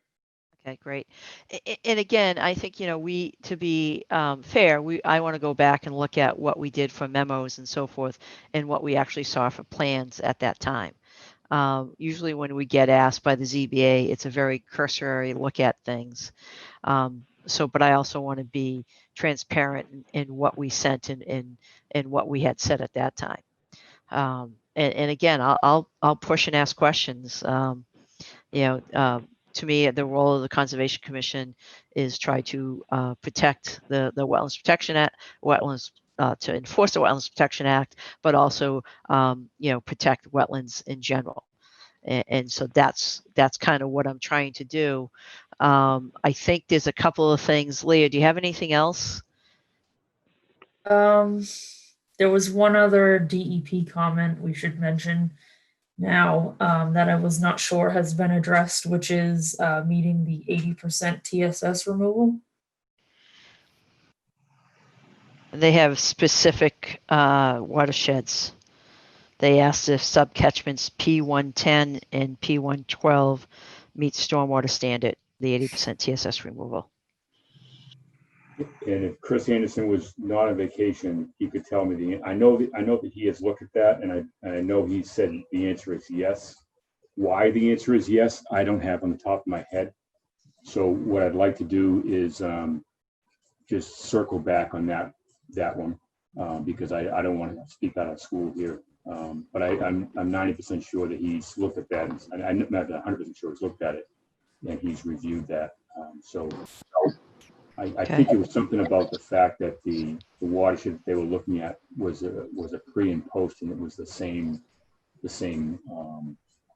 watershed. It was like a street watershed that had no change in it. But I don't want to. Let me get you the answer on that one directly, Sandra. Okay, understood. That's fine.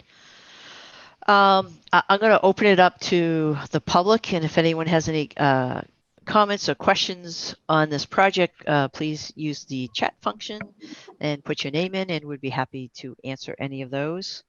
Leah, anything else? I think we've covered it. And again, I think it's really just having a little more discussion about, the reason for filling that wetlands. And I want to basically check back to what our memos were, just to be transparent and fair, and make sure that we don't want to give people a false sense of the direction they're going into. I'm not one that wants to surprise people at hearings. That's not something I'm trying to do. So that's kind of on our part to double check that. So, and I guess the last question for you is if you are looking to continue to the next meeting. Yes, yeah, Okay. that would make sense. I think that would give us an opportunity to have further discussion. Yep. And it might be, Sandra, I'm not sure if the commission is okay with that, but it might not be. If you're not objectionable, I wouldn't mind doing a Zoom call with you and Leah to try to iron out some of these ideas that we may both have. If that works, is that okay? I'm not. So I have no problem having a call where you present things. The one thing I can't do is make any decisions on behalf of the I mean, obviously we can't deliberate outside of the public hearing. 100%. Yeah, so those type of things, but I'm open to that if it happens to fit in my schedule, which is a little tough at the moment, but yeah, same here. Yep.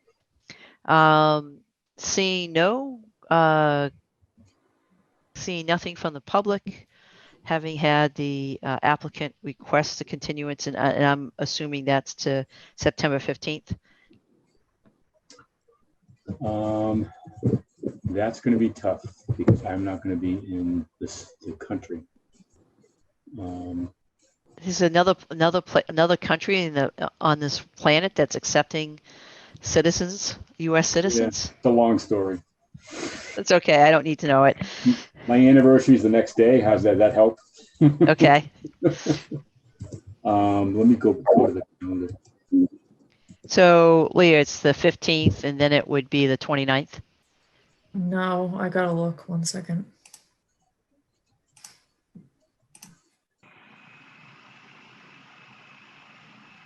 October 6th. September is our last month of one meeting only. Okay. So those are the two dates. So, Tira, does that work for you?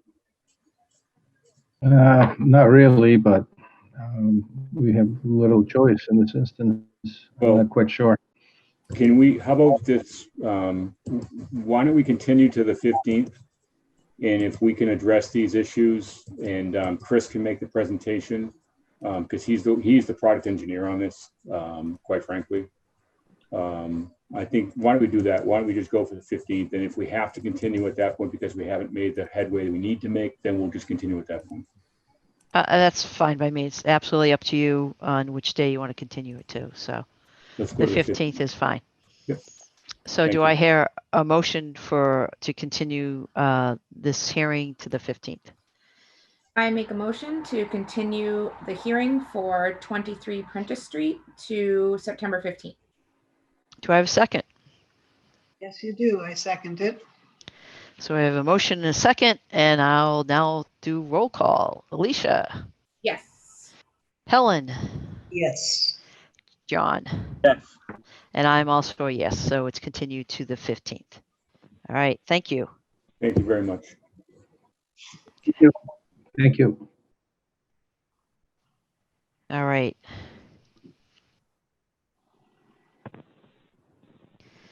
I just need to scroll down to the next one, so that's done. All right, the writings. Pursuant to the Massachusetts Wetlands Protection Act and the Grafton Wetlands Protection Bylaw, the Grafton Stormwater Management Bylaw, Conservation Commission will reopen a public hearing Tuesday, August 18th, today, to act upon a notice of intent application for Grafton Wetlands Protection Bylaw permit, and application for Grafton Stormwater Management Bylaw permit for the construction of a 39 lot subdivision at 88 Adams Road called the Writings. And who's here for that? I am again, Madam Chair, James Tatro from Thompson Liston Associates. Okay. You got the floor. Well, maybe only briefly. We submitted revised plans dated July 15th, and I don't think we've gotten back a hopefully final review from Graves Engineering. I didn't see anything by 5:30 today. So I could speak on this for a bit if you wish, but I'm going to ask for a continuance, and we don't have a final review letter from Graves. So I would Could leave you- it up to you as whether you want to get on with your agenda or. I think I'm gonna be a little bit of a hybrid here. If we could just look at the overview again and just remind us Sure. of what you're doing, and then we don't have to get into any details. Sure. The project is the Grafton side of a subdivision which also extends into Westboro, and which has an access off of Adams Road just above, I believe it's number 88, the Underwoods, and will connect to an extension of Harvest Way in Westboro. We have one wetland crossing at about station, it's about 5+50 of the main road, now called Libby Lane. Yeah, actually, Lee, if you can get all the way down to sheet G3, that may be sort of where the action is. Any idea what page in the PDF that is? So it's going to be the low teens, maybe. Nope, I was wrong. So there you go. There you go. So, just briefly, that name was chosen by consultation between the two towns of what names would satisfy their naming requirements. So the main road that extends from Adams Road in Grafton all the way into Westboro will now be called Libby Lane. And at about station 5+50 there's a proposed wetland crossing, and the wetlands were reflagged, redelineated with the input of Art Allen from Ecotech on behalf of the town, and with Nicole Hayes from Goddard Consulting out of Northborough for the developer side. And that did make some changes to the wetland. In fact, at the crossing, I believe there had been 900 square feet of wetland alteration at the proposed road crossing of what's now called Libby Lane. And that actually went up to almost double that. And there was, you can see at the on that same sheet that it's tough to see the lot label LC1, Liberty Circle 1. There's a lot on the corner of Libby Lane and that first cul-de-sac road that goes north from it. There's an isolated wetland that was delineated there, which we may have created in the course of doing soil testing and not adequately smoothing out the land afterwards. I'm not sure, but at any rate, we also, in addition to having review by Jeff Walsh of Graves, had review by Art Allen, and Art Allen's suggestion was to take the wetland replication area that previously we had significantly south of the proposed crossing down by flags, what are now shown about KK 45, 46, 47, 48, down near that parcel D open space label. And we had a wetland replication area there, and it was Art's suggestion to move it up closer to the crossing. You see hatched areas, actually 3 of them, which together make up the total wetland alteration becomes 2,300 and change square feet. And the total replication now will be 4,700, almost exactly a 2-to-1 ratio. I just would point out a couple things.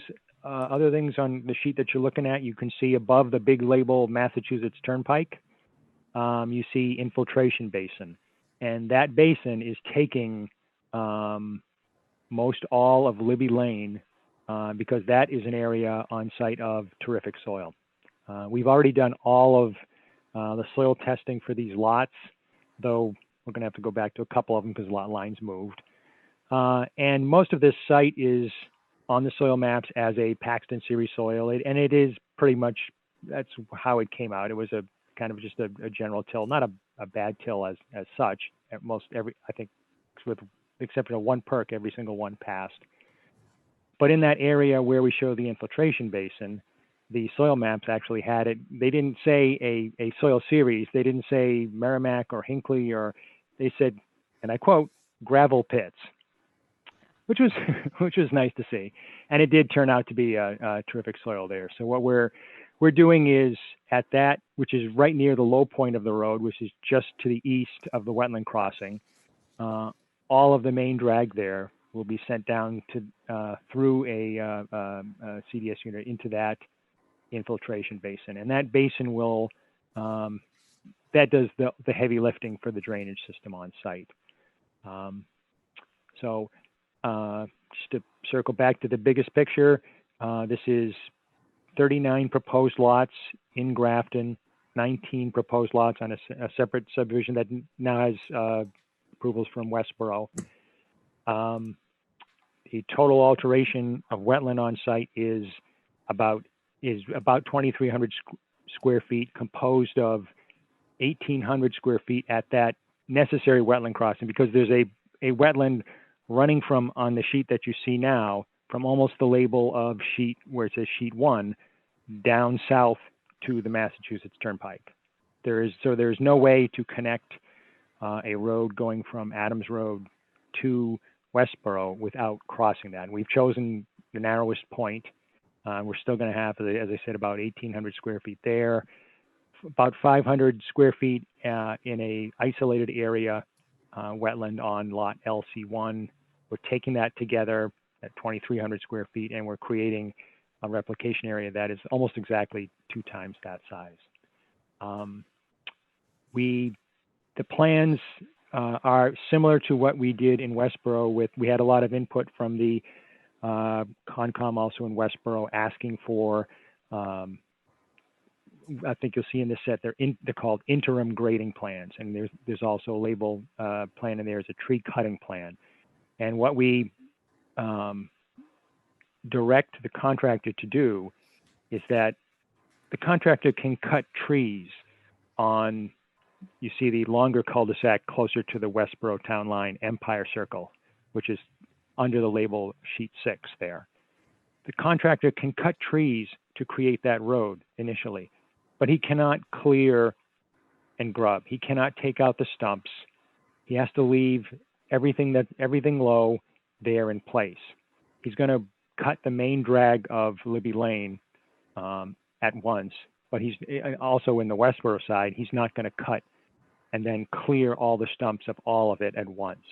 And what the interim grading plan shows is that, you know, the priority will be to create the through road and do the biggest filling and cutting, which on this overall property, essentially it's an even cut and fill, but it's a large surplus from the Westboro side, from where you see the label of Libby Lane on the Westboro side, over to the Grafton side, really about basically where you see that label sheet 7, and immediately to the west of that.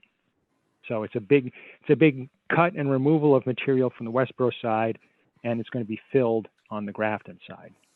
And the phasing and the interim grading plan are try to make that a reasonable operation, that it's not opening up more land than is necessary. And it calls out in Grafton, as it does in Westboro, that the initial area which is allowed to be both cut and the stumps cleared, there has to be stabilization of that before other areas can be opened up.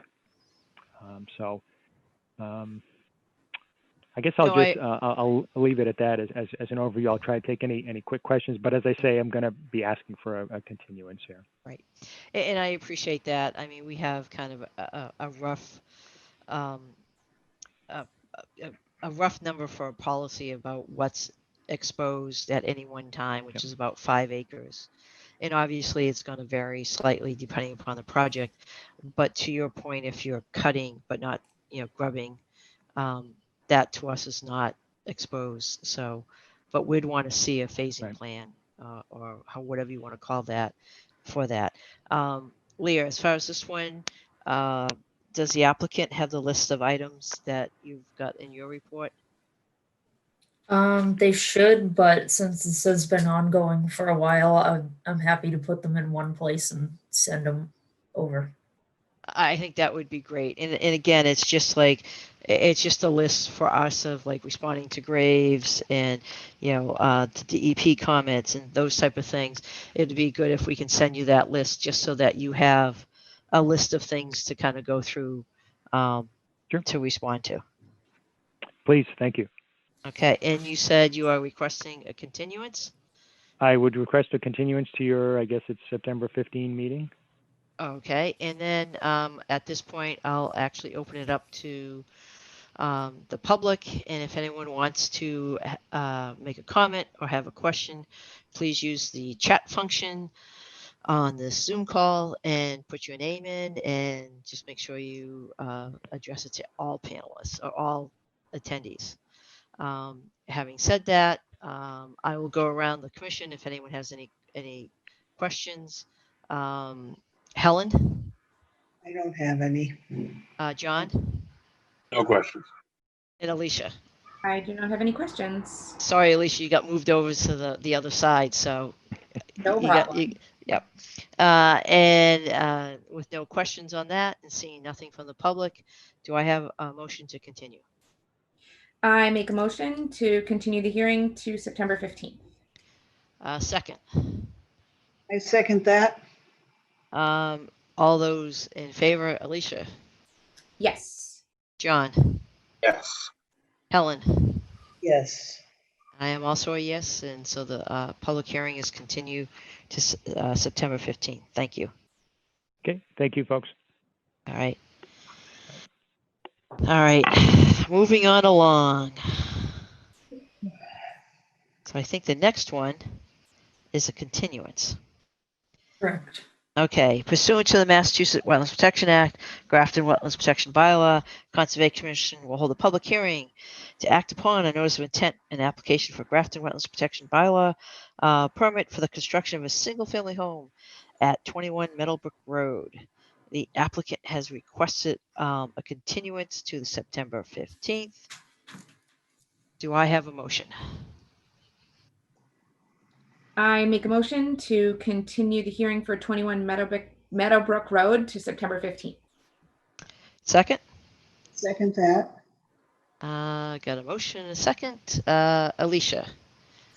Yes. Sorry, I did notice that you put something in your mouth, and I then asked you a question. No worries. John? Yes.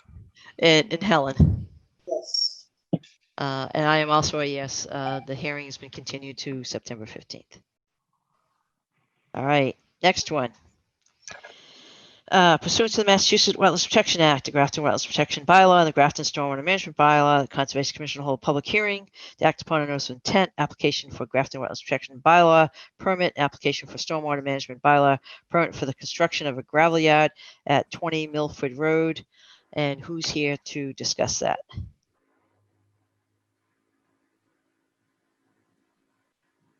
They're all muted. So who's listed for this one? Samantha, do you remember which name goes to this? Oh, no, I got it. Sorry. Can you hear me now? I can hear you now. Sorry Yes. about that. Yeah, I raised my hand just so you'd know who it was. This is John Grenier on behalf of the applicant.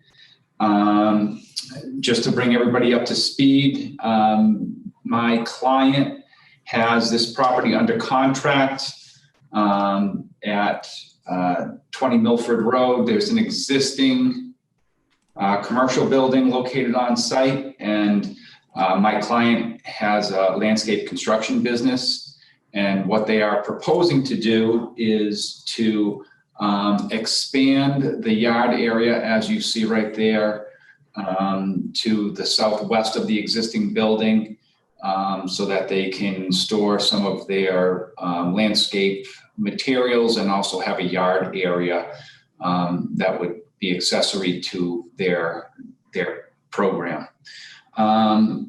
The items that we were waiting for a DEP file number.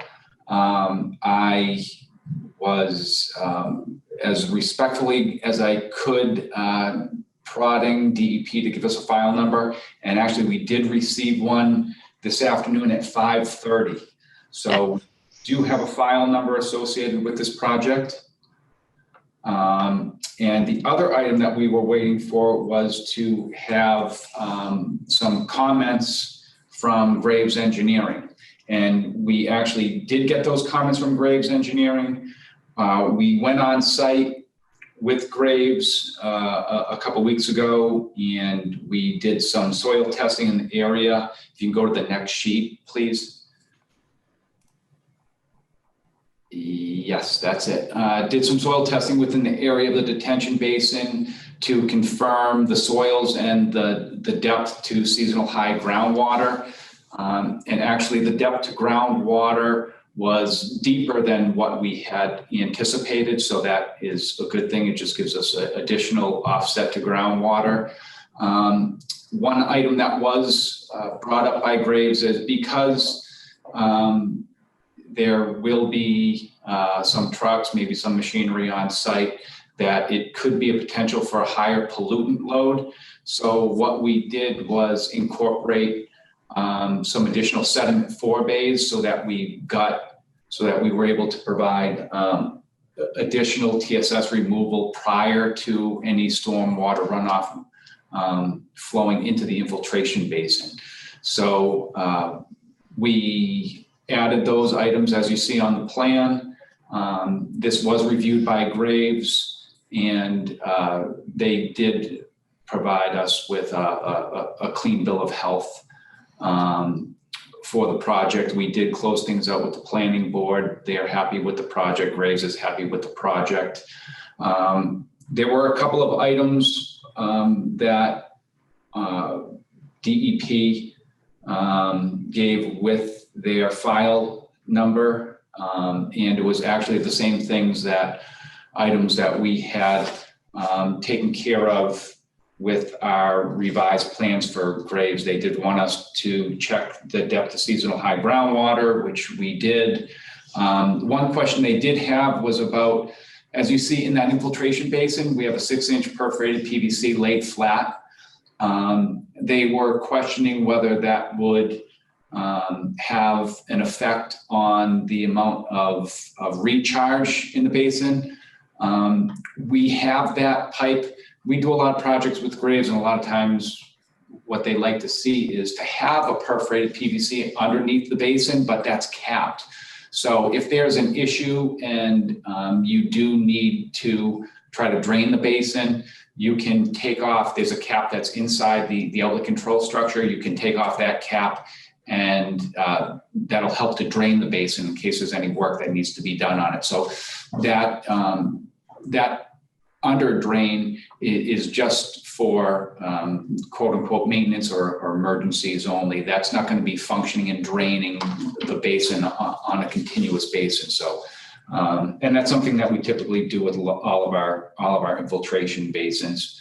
The other item that they did bring up was just to make sure that we can try to get the area that's to the southeast behind the existing building, to try to capture that and make sure that that is going to run off into the infiltration basin, that it doesn't sheet flow off to the southeast towards those wetland flags like 3, 4, and 5.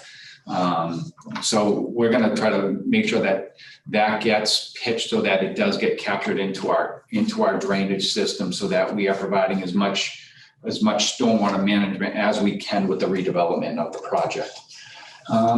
I think that's pretty the nuts and bolts of it. I mean, at the end of the day, we do have our DEP file number. Graves is satisfied. So unless the commission has any other items that they would like us to address, I think we're in pretty good shape on this project. So with that, I'd put it back to the chair with any questions or comments. Sure, thank you. Leah, did we get a copy of the DEP number with those comments on them? I saw the email. I didn't even get to look at it. Okay, and then as far as did we get anything from Graves, just to confirm that everything's been all set? We do. I'm actually going to pull that up right now. Let's see. Oh, I'm in the wrong folder. That would help.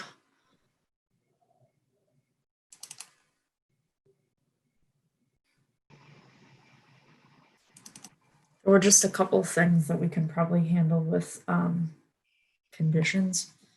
Okay. So it was comments 6 and 11. So 6 was based on the shape of the existing topographic contours. The riprap apron for the infiltration basin's primary outlet needs to be extended to the south. Was that incorporated in your latest revisions, or does that still need to be done? No, that's a condition of approval with the planning board. And what that is when we showed our stone apron, we showed it almost looking like a triangle. And if you looked at like the northern side of our apron, it was a little bit up gradient. So the water from the pipe, basically the triangle should be squared off parallel with the grades, so that you get the wider portion at the lowest end parallel with the grades, so that any of the water isn't just kind of sheet flowing off to one edge of the stone apron. So it was more of a graphical thing, a graphical item on the plans where we were showing the hatching for that stone apron. Okay, so we could just have a, prior to commencement of work, we will receive a revision on that one. Yep. The other one was 11. In the narrative, the applicant proposed to park vehicles outside and inside the building. Graves understands that if vehicles will be parked inside, a floor drain system with an oil water separator or an industrial wastewater holding tank would need to be provided. Yeah, and we show a proposed floor drain and a gas trap because this building does have town sewer. So as part of, typically they're gonna have to pull a plumbing permit for the drain and the gas trap. So typically we'll show a detail of the gas trap as part of that permit through the building and the plumbing department. So we do show it graphically on the site plan, but we can add a detail to this sheet, but that would be required when they go for their plumbing permit to install the floor drains, when they're going through the building department. I think we can add a condition about receiving the approval from the sewer department, plumbing, whoever the authority is in town. If you need a plumbing permit, that we get it, and then at the as-built stage, it's shown on that. So, okay. Anything else, Leah? As far as this one, it's really the fact that we got the DEP number. That was the big reason to continue it. Yeah, I'm just gonna pull that up in the background real quick and just make sure we covered everything. Okay, so while you do that, I am actually going to open up to the public. If they want to make any comments, please use the chat function on Zoom, and please put your name on it, and feel free to comment on this project or ask a question if you have it. So yeah, let us just check those couple of things, and then we'll come up with conditions and move forward. But before I do that, I'll just go around and poll the commissioners if they have any other questions or comments. Alicia. I do not. John. Yeah. And Helen. None at this time. Okay, great. Thank you.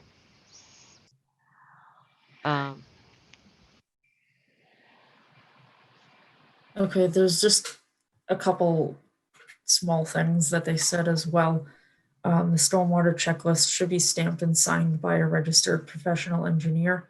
Yeah. I don't recall, we might already have a copy with that stamp on it when we asked for it. I'd have to double check on that. You do, and the DEP has a hard copy that's stamped, but when we sent them the electronic copy, it wasn't, like, we didn't go in and scan in the stamped hard copy of it and send it to them. We have the electronic copy that just had all the paperwork filled out, and so it didn't have a stamp on it. But they have a hard copy that was mailed into them that has a stamp on it. Okay. And then they said It appears that the emergency spillway and the subdrain outlet are directed towards an abutting property developed with a condominium complex.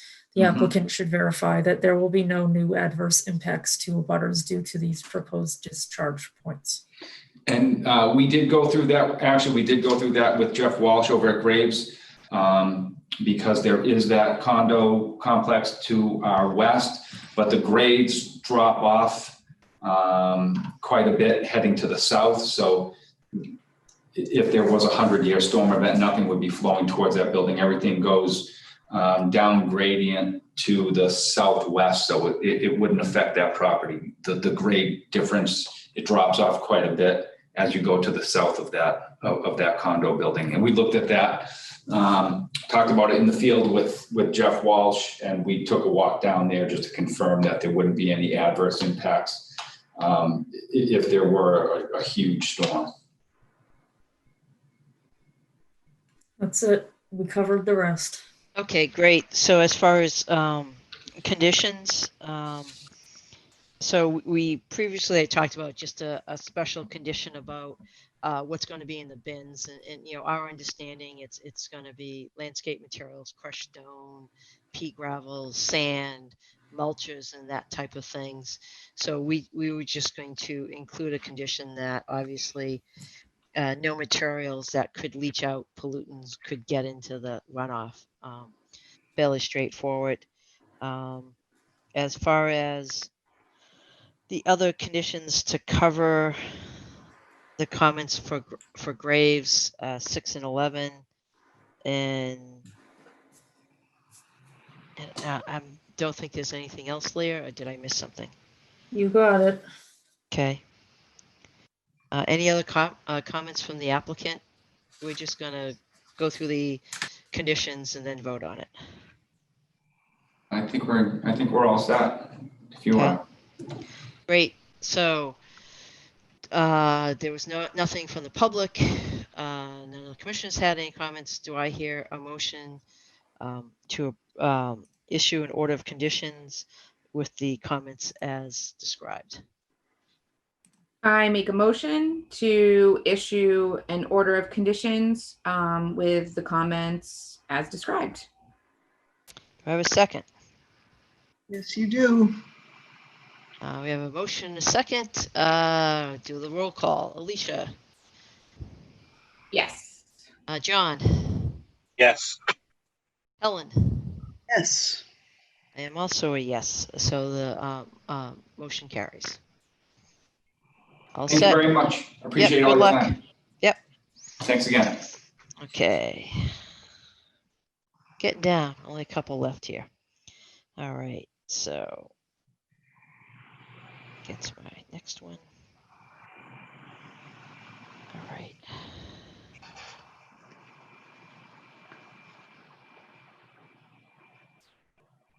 All right. So, okay. So pursuant to the Massachusetts Wetlands Protection Act, Grafton Wetlands Protection Bylaw, Grafton Conservation Commission will hold a public hearing to act upon a notice of intent and application for Grafton Wetlands Protection Bylaw permit for construction of additional parking spaces at 126 Worcester Street. And who's here to present that?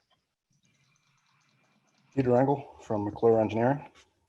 You're up. You have the floor. Alrighty. So the last time we continued because we didn't have a DEP number. I believe we're still waiting on Graves' review as well. Since then, we've gotten a clean letter from Graves. The planning board has approved the project, which is basically adding 5 parking spaces at the existing chiropractor's office. We finally got a DEP number this afternoon. They had 2 comments, which we can, I guess, discuss. But otherwise, I don't believe there were any questions last time. It's a pretty straightforward project.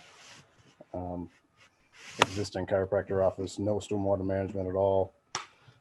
Not proposing any tree clearing. Again, 5 parking spaces and some additional pavement for maneuverability. We're proposing to send all the existing roof runoff to underground recharge, and the additional pavement would go to infiltration trenches around the new parking lot. If you'd like to go to that next page, you can see all that stuff.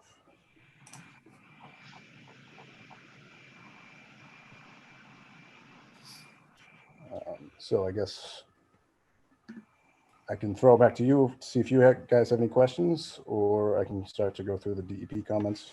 I want you to head right into the DEP comments. All right, so they have two comments. The first one is about the performance standards within the riverfront area. The big thing, this lot was created before 1997. The entire property is located within a riverfront area. Their question was about existing proposed impervious areas and percentages. So we have those on the plans. I'm not really sure why DEP missed that, but the impervious area of the existing site in the riverfront area is about 20% of the lot, or 20% of the riverfront area on the site. The proposed is about 27%. So we are increasing that impervious area, obviously, since we're adding parking. But the areas in which we're putting that pavement is existing lawn area. It's not habitat, it's not trees. So, you know, in our opinion, we are not creating a significant adverse impact to the riverfront area. If anything, we're kind of improving the stormwater in this area since there's nothing there currently. Their second comment is about the infiltration trenches and requiring pre-treatment for TSS removal. I guess our response to that would be it's somewhat of a redevelopment project. There's no stormwater at all. We're improving the situation. Yes, we don't have pretreatment prior to the small amount of asphalt runoff going into those trenches. But for 5 parking spaces, we don't really want to get into putting in particle separators since these soils are rapid infiltration. We need 44% pretreatment technically. We're never going to get that without a particle separator. The site slopes in 2 directions, which means we would need 2 particle separators, which is going to be a costly build just for 5 parking spaces. So we're hoping to avoid that in our saying that we're improving the situation since there's nothing there currently. The other thing would be they brought up the seasonal high groundwater and bedrock and the infiltration conforming to that along with soil information. We did not do soil testing. However, we do have a condition of approval with planning board that we will do confirmatory soil testing prior to ground being broken. You know, the soils in this area are they're pretty obviously sandy soils. There's a gravel pit just on the other side of the Quinnebog River. Seasonal high groundwater is probably about the elevation of the mean annual high water of the river, which is, I believe it's about 40 feet lower than the building. Same with bedrock. But again, we do have a condition of approval with planning board to do those soil testings prior to construction. So. Okay, thank you. Leah, do you have any additional comments? Nope, he covered everything. Okay, and then I'll just go around with the commissioners. I don't have any additional comments right now. I've got a couple of questions about procedure, but that's a little different. Alicia, do you have any questions or comments? I do not. John? No comments, no questions. And Helen? Have any questions at this time? Okay, so one of the things they talked about in here is from DEP's original expansion of the parking area and construction of a garage in the early 2000s. I wasn't on the commission. Leah, is there any information in the file about that, or? I didn't find any old filings for this property. Okay. I'm not sure what that is about. And as far as the percentages, I know that, what is, as far as, so you're above the 10% of the amount of riverfront on your site, correct? Correct. Currently, it's about 20. Okay, and you're increasing that. You're at the top of the hill down to the Right. down to the river. So we've had kind of a similar case to this, where we basically made a finding that due to the configuration of the site, kind of the soils and just the height above the river and the characteristics of the riverfront, that a project, although this wasn't similar to this project, but a project in this location, that we have made a finding that the increase of the percentage does not adversely impact the river or the riverfront. So I guess I want to put it out. I don't know if Leah, if you remember the one I'm talking about.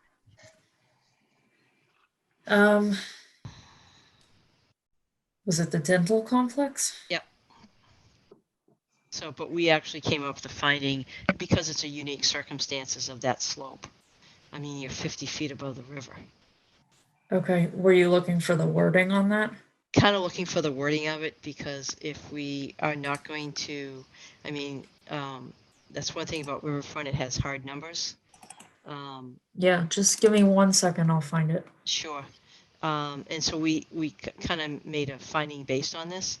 Obviously, from my perspective, by adding those parking spaces and getting the improvements to the stormwater, is actually an overall benefit to the site and benefit to the river, because we're actually capturing more of the water and infiltrating it. So I don't see a big problem. I'm just kind of like to check in with the other commissioners if they have any kind of big issue with, the fact that it is over the 10%. It's an existing area that's has pavement and buildings on it, and if there's anyone that has kind of opinions on the fact that it's going to be over the 10%, is any other kind of questions? So, Alicia? Nope, no question. Okay. And John?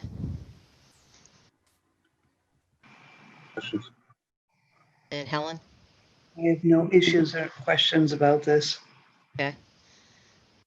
So Leah, did you find that, or? Yeah, let me know if this is the one you're thinking of.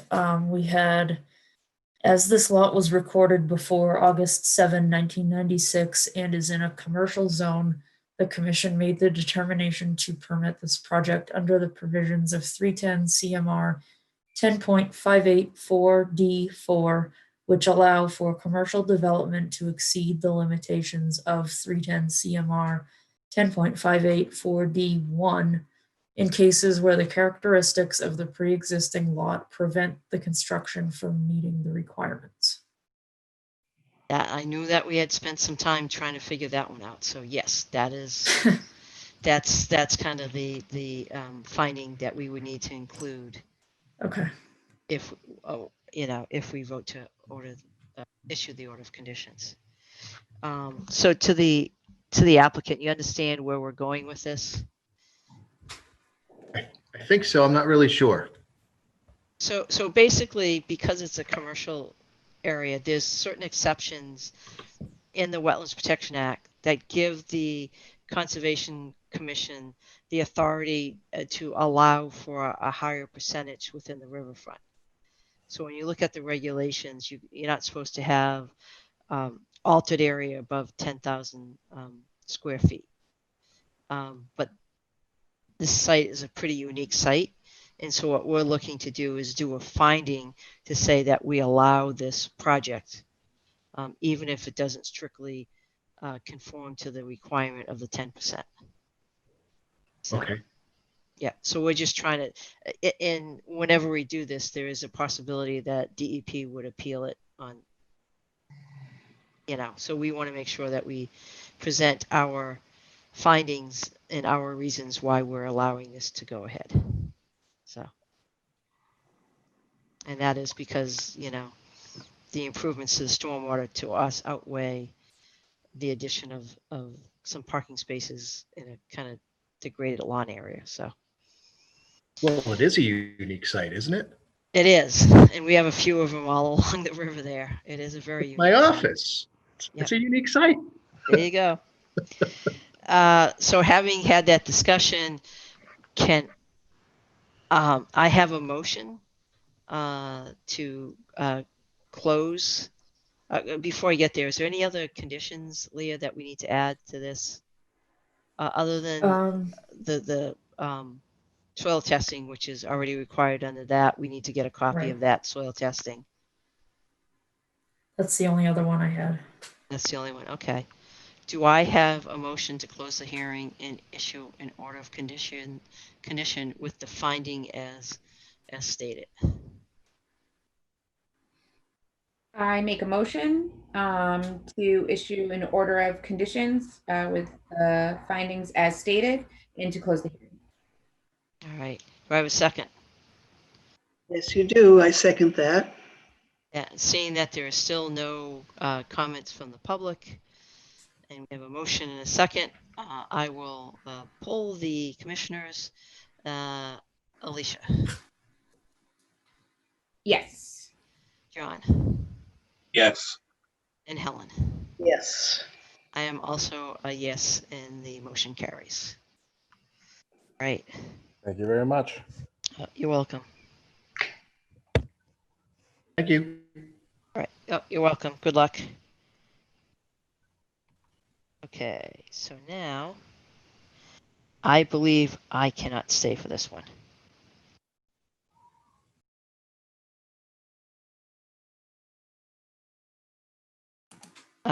So we did that one. So the next one is 42 Institute Road. The presenting engineer is with the company I work for, so I am now recusing myself, and I am going to exit my office and not participate that. I'm going to hand it over to Alicia. Hopefully you have that sort of in front of you to read that. I just opened it. There you go. So I'm going to, it's for 42 Institute. So I got it.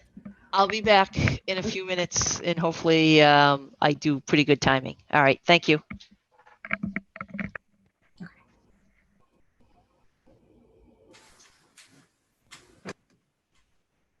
Wait, let's see.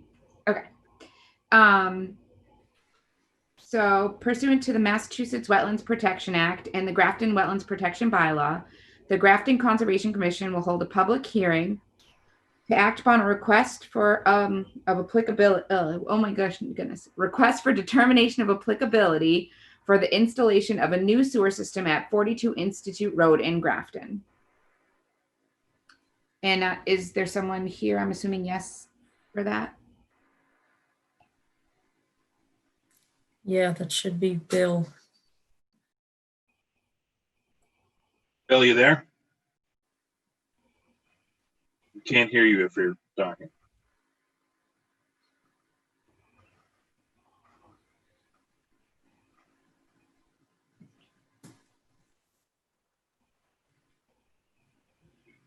So there are a couple of phone numbers listed in the attendees. I don't know if he could perhaps have multiple devices going, and I need to promote one of those phone numbers to a panelist. Well, is it?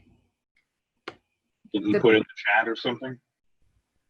Or in the interest of time, can we promote both those phone numbers? Well, Bill, if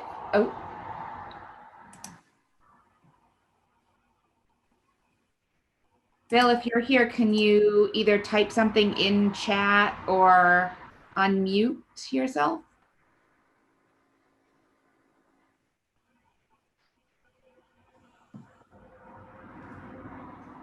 He is here. He's just on chat. Bill, we can't hear you.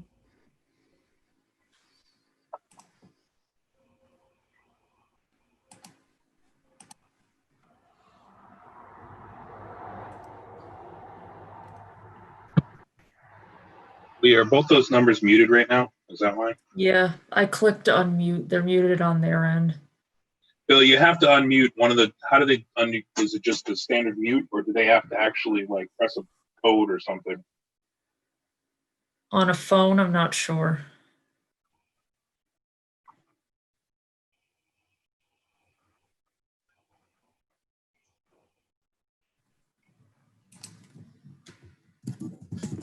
Can we take comments from him in the chat and, or something?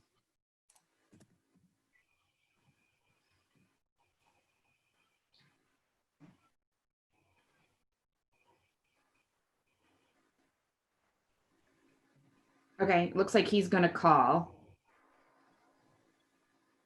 So I'm guessing those other two are not him. One just unmuted. Yeah, this is Andrea Volter, so I'm not that number. Okay, thank you.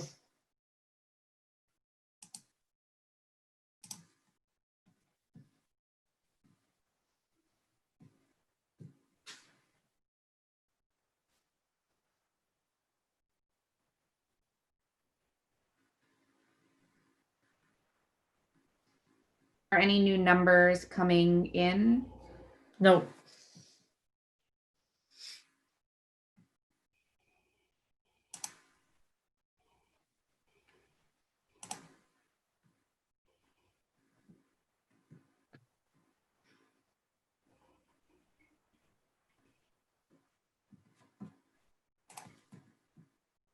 Bill, are you getting through with a call? Or Robert Aberg just put in the chat that it says Zoom says *6 will toggle the mute and unmute. So if you *6 and you're on the phone, that will unmute you. I'm also going to put in the chat the information to just call in, like as if from the public, and then I can promote him through there, if that's helpful. Okay.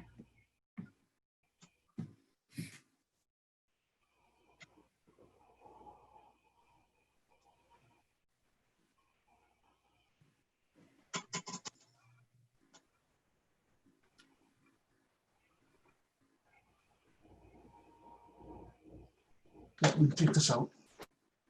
Bill?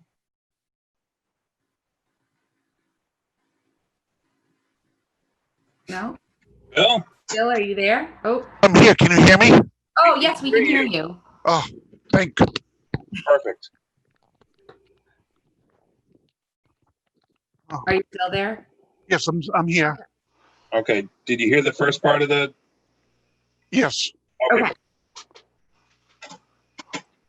Well, first I do want to apologize to the commission, the members and the staff members and any audience from last month. I knew it was the 21st of July and I put it under the 22nd of July, so on my calendar. So I do apologize for any inconvenience I did to any of you. So I am sorry for that. And I had a accident with a table saw over the weekend, so my mobility is very limited and I'm scrambling around trying to make sure that you can hear me tonight. So I apologize for the delay on this. Sorry, Bill. So I am here on behalf of DYS, the Department of Youth Services, for their property located at 42 Institute Road. And I don't know if you can bring up the map, Leah. Just let me know where you'd like me to go. Could you go to the first sheet? Sure. No, I'm sorry. That sheet was fine. I'm sorry. That's okay. So the facility currently has a number of buildings on sewer system. The sewer system is a series of piping and sewer manholes that is an old system and collects sewerage flows from the buildings and transfers that via pipe and manholes through the budding property, the Tufts School, next door, which ultimately dumps into the town of Grafton main line on the Tufts property. What has occurred over the past few years is they have experienced a series of backups into buildings and overflows onto the properties through some of the structures. And our intent is to install a new sewer line, from the buildings, down to the Tufts property. So at this location here, on the left-hand side is Building A. That currently has 2 sewer lines exiting the building. We are within a portion of the 100-foot buffer zone for that portion of the property. We are proposing an erosion control barrier along the fence line there at the edge of pavement that consists of silt fence and straw wattles. To the right of the property, which is on the next page, Leah,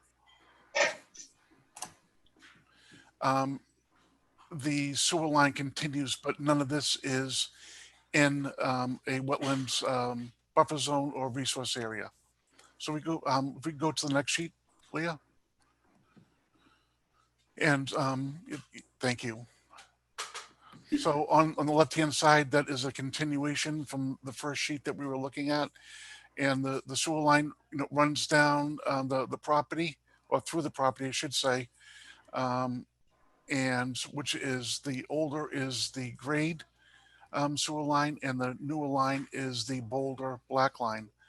So we're basically mimicking the existing locations for manholes and for piping to extend through the property and then connect over to the Tufts property, which is on the next page, Leah.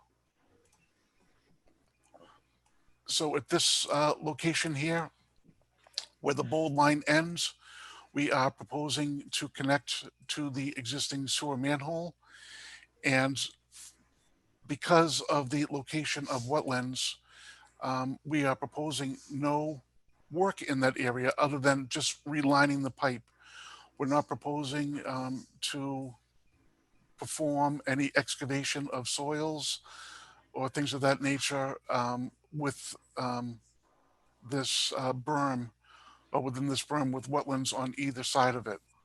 And as you can see, we have a series or a number of erosion control barriers that are similar to what is located up on the top, which is silt fence and straw wattles. On either side of the existing line that is being relined, we are proposing to have the same erosion controls barriers on both sides, just to protect the wetlands on each side there. There will be some maneuvering, in this site, but again, we're not proposing to do any excavation work in this area. It's just to open up the manholes in this stretch of sewer line for the 2 access manholes so that they can reline the piping, and that will occur on the DYS property. And that is outside of the 100-foot buffer zone, but as we move closer onto the Tufts property, you can see that we are within the jurisdiction of the Conservation Commission. We have had discussions with the Tufts personnel, as well as the town of Grafton Sewer Department. I can't remember his last name, but his first name is Paul. We talked last month in July, and he had indicated that he would he had received plans from the commission, and that he was favorable to this because of the concerns with overflowing sewer in the area. And other than that, I will take any questions that the commission or anybody else has. Okay. I'll go through and open it up to the commission to see if anyone has any comments. Helen? I don't, but I just, well, I don't have any questions other than, is this the original state hospital sewage design? What is there now? Yes, it goes back many, many years. Wow. Well, I'm sure it's time for new. It's lived its life. Yes, So. indeed. John, do you have any questions or comments? No, I do not. Okay, Leah, do you have anything that you wanted to add to this one while we wait? I don't see anyone. I don't know if anyone's typing anything in. I just wanted to note that they requested a waiver to work in the 25-foot no disturb, so you guys need to take a vote on that as well. Okay. So there'd be two separate motions. Yep. Okay. Okay, so it doesn't look like anyone is typing in anything in the chat. So in that case, we can make a motion. So the first motion would be to grant the waiver for work within the 25-foot no disturb.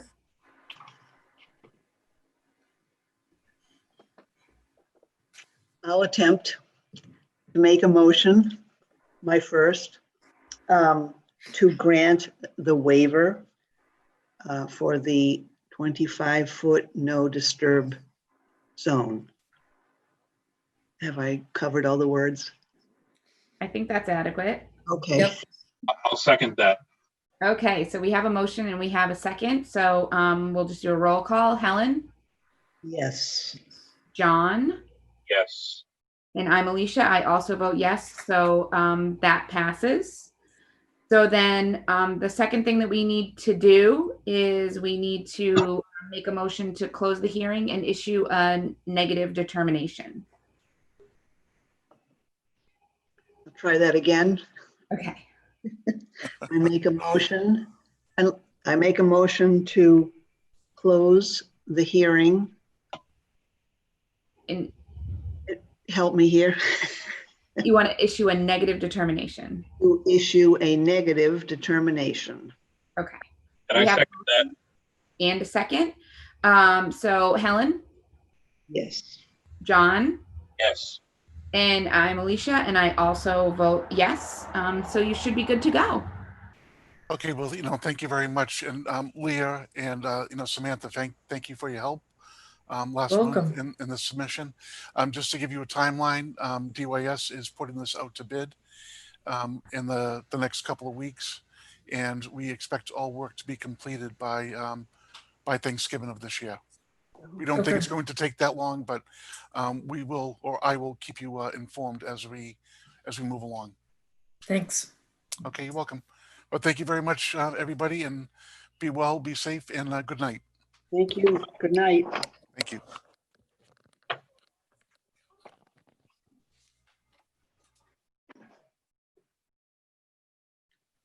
Can Sandy come back now? Yeah, we just got to wait for her to come back, I guess. Sandy, if you can hear us, come back.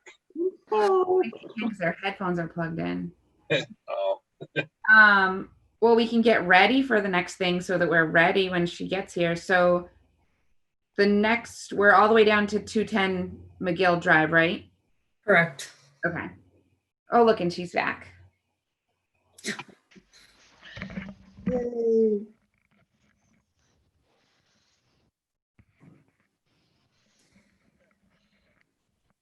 Now she's having technical difficulties. I'm back. Okay. We're back to action items. We're on the second to last. Okay. It's a certificate of compliance request, a partial for 210 McGill Drive. Seems like the theme of the night is they're trying to clear one house from the larger filing for a subdivision. This house is all set, everything's in order, so I recommend you issue the partial. Sounds good. Do I have a motion? Okay, I will make a motion to issue a partial certificate of compliance for the house lot located at 210 McGill Drive. I have a second. I second it. Vote. Alicia, Yes. John, Yes. Helen. Yes. I am also a yes. It passes. And we have one more partial COC request. This is, so if you guys know Elm Rock Estates, which is like right around the corner from the town hall, this is the Grafton Land Trust looking to clear the order for Elm Rock Estates from parcel A, which is the open space that is to be conveyed to the land trust, so that deed is clear. So it would be a partial just for parcel A. None of the work for Elm Rock is on that land, it's open space. So I recommend you issue the partial. Sounds good. Do I have a motion? I make a motion to issue a partial certificate of compliance for the project at 21 Wheeler Road and 106 Brigham Hill Road. Do I have a second? Only parcel A. Only for parcel A. That is the partial certificate of compliance. Thank you. Second. Second that. All right. Roll call. Alicia, Yes. John, Yes. and Helen. Yes. I am a yes, so it passes.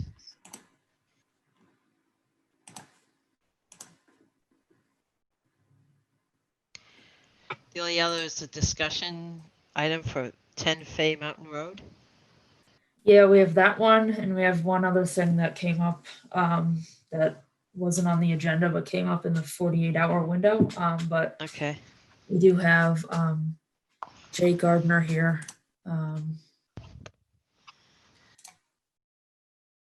I just clicked on allow to talk. He's muted on his end. He wanted to talk about subdividing his lot at 10 Fay Mountain Road. Okay. Can you hear me? Yes. Yes. Am I echoing? Nope. Yes. Well, I heard it echo, but go ahead and go for it and see what happens. Thanks so much. Well, listen, thank you for the opportunity. I know it's late into the night, but I wanted to approach the board to be respectful of your time and our time and money as we pursue. I don't want to pursue an avenue that the commission is not going to want to would be acceptable to. So I have met with the economic that Thursday afternoon team regarding subdividing our lot. 10 Fay Mountain Road is an 8.8 acre lot, and we're looking to divide 3 acres off of that. I originally had thought perhaps, thank you.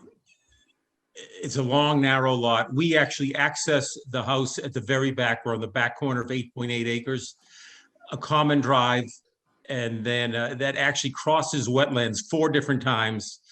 And then we have an easement, and we go into our lot, and we cross probably about 3 different wetland crossings. As I heard the chairman talk about earlier, you know, the goal here is to not disturb wetlands or minimize certainly any wetlands disruptions. I've served on the Board of Health. I've been chairman of the Board of Health in Grafton, so I'm very familiar as far as what the rules and regulations that you're looking to enforce. Here's what I'm looking to do. I would like to, if possible, to have enough land I have to create frontage for this other lot. So as you can see, I only have enough for 1 lot down on 10 Fay Mountain. To pursue having a virtual road put in, not to be built, but to put the house up front. If I put the house back where there is land, I've had land planning come up, and there is room with wetlands and what have you, up close to our house, but not that far. But now I'm crossing wetlands. I'm actually duplicating a common drive that we access our house with now. I really do. I don't think that is in anyone's best interest, and it's certainly not. It doesn't align with your mission. My hope is to put the house down by Fay Mountain Road, and behind it create that virtual driveway that will give us frontage through land planning, and I've worked with Norm, but I really wanted to talk to you folks to see if this is something that you would be agreeable to. Okay, so a couple of things. As far as creating the frontage that you need, that's, as you know, is just planning board to do that. I do. I guess, so and what they allow and how much they make you build, all those type of things, they'll drive that. As far as, Are you there? yes, can you hear me? I can now. Okay, so as far as, what the planning board, allows and so forth, we don't have control over that. But to your point of, if it's crossing wetlands and so forth, then we would want to, look at that. It's hard to, I look at this particular drawing and I see a wetlands out by Fay Mountain Road. I see a stream or whatever going down towards the southwest, but I'm not seeing any wetlands on your property. And obviously you've seen wetlands out on your property. Right. So it's hard to kind of make a determination if you don't know where the wetlands are. Yep. No, and I do understand. And what's interesting is that house that you see right there, there's two lots next to us that were, quite frankly, when we moved here, those were underwater. Yeah. So, and as you are familiar, Madam Chairman, we unfortunately had an abutter that, in order to build his lot, and you can see it right next to us, it's actually a George Hill address, but he adversely affected us by building his house. He diverted the water coming off of Fay Mountain onto our property. That's that's undisputable. It's undisputable fact that we have the hardship now of having created a wetlands. That is a fact, that a trench was built to move everything over onto our property. Okay, and I know that's a civil matter or a legal matter, really. Yes. But it created wetlands down below. And I'm not dropping this on your desk by any means. But what I'm looking to do is to not create the wetlands, which we did 20 years ago. We put a driveway in that is, like I say, 4 different crossings coming up. And then our common drive, that's the common drive. Our own driveway crosses streams 3 different times. Not looking to do that at all. What I'm looking to do is put the house down below. And I get, look where that wetlands is, and there's a house right there. I mean, there are things that this has been done.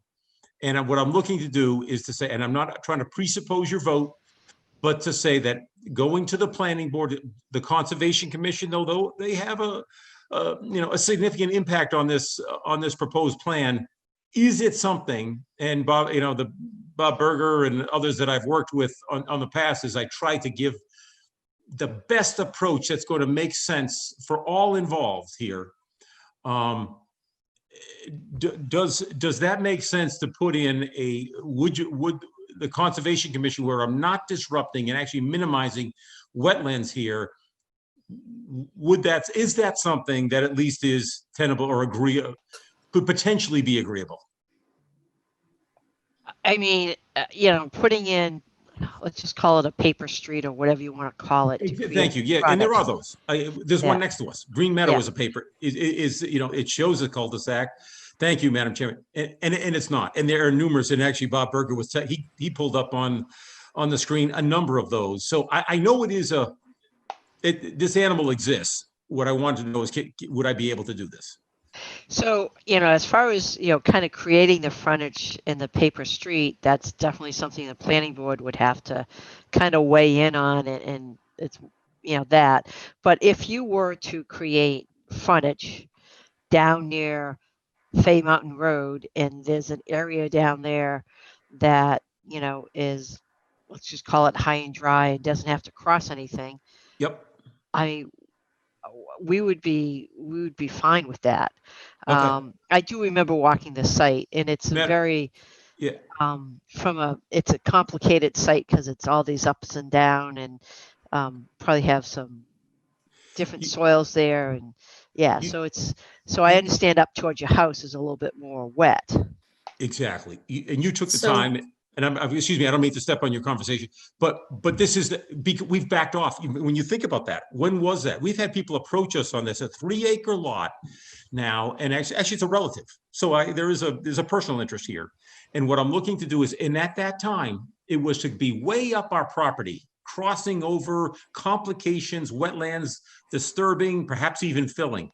I'm not looking to do that. This is now a whole different project to say, listen, might we be able to? And Norm felt that, yeah, there's room enough to put that down below. And again, from kind of my perspective, being Yep. on Concom, the fact that you get, quote, 2 buildable lots that meet zoning, that's a planning board effort. And then at the end result, if one of those lots is easily accessible and you're not filling or crossing wetlands and you're working within the buffer zones and things like that, I mean, that'd be pretty similar to a lot of other houses that we see, and it would be fairly, you go through the process, but it wouldn't be. So I have a question for the commission, and that is, Sure. does a paper street need to then meet our regulations if it's a street that's not going to be built? Because that was one of the hurdles we came across in the development team meeting. If the Okay. paper street is shown to cross wetlands, does it have to meet all those standards? I don't know the answer to that. I don't either. I mean, I guess a road would have to meet our standards if it was built. You know what I'm saying? And I don't know, the status of common driveways. I don't know as far as what the planning board will or will not do. Obviously, anything that's built would have to meet our standards. But to your question, Leah, if they submit something and they waive building it and you get the frontage, I mean, to me, it's just because it's defined as a right of way. If it's not built, it's not built. I know it's a very kind of wishy-washy. It depends upon what the planning board requires for the frontage. Say if you come in with a cul-de-sac, you come in, I don't know, I have no idea what the frontage is. Let's just use fake numbers. If you need 10 feet of frontage and you have to come in 20 feet and put a cul-de-sac in, and you're out and you have to build that, well, anything you do that you build, you would have to, conform to our requirements. Sure. Anything as far as the leftover or the area that you create that are lots, it has to be a buildable lot, but that's a planning board thing.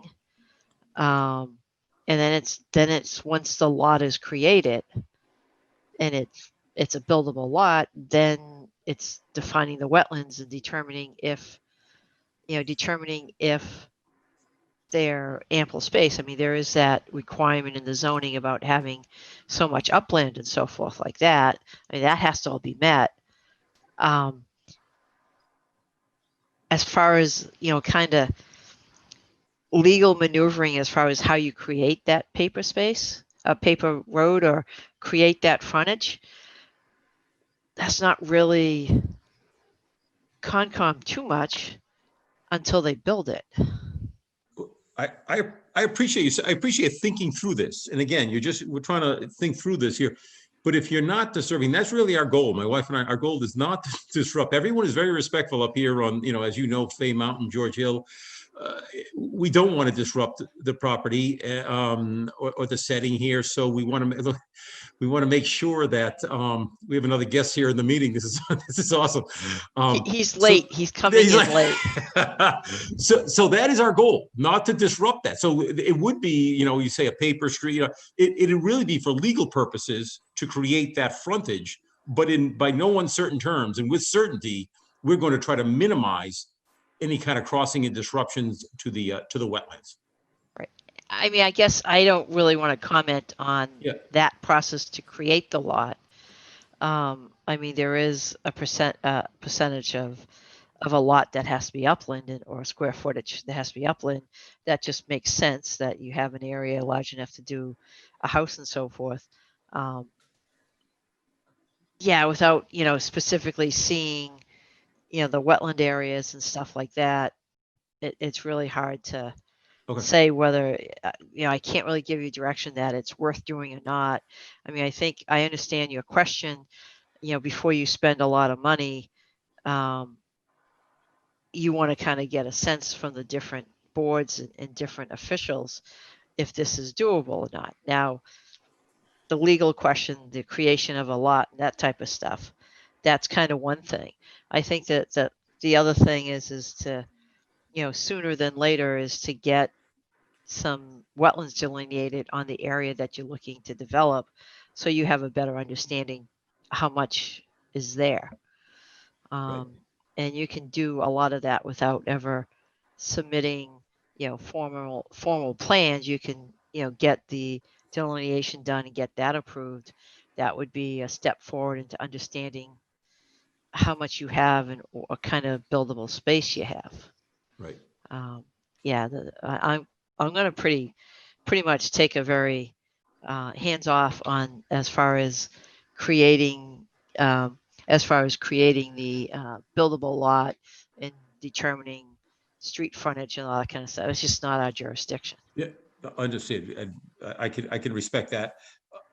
But there is consideration. Obviously, we'll work through this one step at a time here, but to create frontage and to say, is that something? I just wanted to hear, and not to hold you to it, but to say, I appreciate you thinking through to say, well, listen, if you're not actually going to be crossing the wetlands, then we might not, we would certainly understand that would be agreeable if the planning board says we now have the frontage. We're not disturbing or minimizing any wetlands crossing, any negative impact, I think is the phrase that you used earlier in the meeting. That's our goal, and that would be our intention as we pursue this. Yeah. We will try to hold to that agenda. Yep. No, I mean, yeah, I mean, that's kind of, like you said, it's step by step. A lot of this is legal / planning board and creating frontage, and that, good luck on that. I don't really have a whole lot of opinions on that. And then if that's possible and you're not having to build something on a driveway level or whatever, then it goes back to just kind of the regulations, and meeting those regulations and minimizing your impacts to the wetlands. Good. Okay. Well, it's interesting. I don't know how long Steve is. I think I have. Is it Steve McGoldrick? Is he the planning? Well, he's maybe not new anymore. But when I started this, I actually went to your Conservation Commission meeting. It must have been in March, and you didn't have a quorum. And then everything fell apart, and obviously, what the social disruption and what have you. But this has been, we've been trying to work through this. And am I saying that right, Steve McGoldrick? Chris McGoldrick. Thank you. I appreciate that. Chris, he was 2 weeks into it, and he wasn't able to give us a lot of information on that. My wife and I did meet with him quickly about 2 weeks ago, and that prompted us to this meeting. I wanted to put this on your radar. We'd like to pursue this. It's a great opportunity. It's a wonderful street, Fay Mountain Road. We want to make sure we don't break any rules. We don't want to bend any rules, but we think there's an opportunity here in working with the commissions, planning board and the commission. I think we can achieve a win-win. I mean, it's your piece of property, and if you want to develop it and it meets the regulations and bylaws, go for it. I appreciate that's that. Kind of, yeah. I'm certainly not here to stop anyone. Well, thank you. I appreciate those kind words. Listen, it's a late night. We've got some work we'll be pursuing. I would say more than likely we'll be back in touch. But listen, I so appreciate it, and I have to tell you, to sit here. This brings me back to my public health days. You're to be commended. The work, the time, the volunteerism that you're doing for the community. So I appreciate it. I'm just meeting you virtually for the first time, but thank you for all that you're doing. Appreciate it. All right. I appreciate the thought. Thank you. Thanks so much. Good luck. Take care. I appreciate that. Bye. Bye. What's the last thing? So we have one more item, which is 146 North Street. Let me just allow her to talk if she wishes. So I'll pull up a plan here. 146 North Street has. Oh, that's nice. That's the Wilderness Lodge at Disney. Oh, okay. All right. Yeah, kind of. Yep. Okay, so they received an order of conditions from us in the past. The lot is, you can see it a little better on, well, I'm sorry, I need to pull up Map Geo for a second.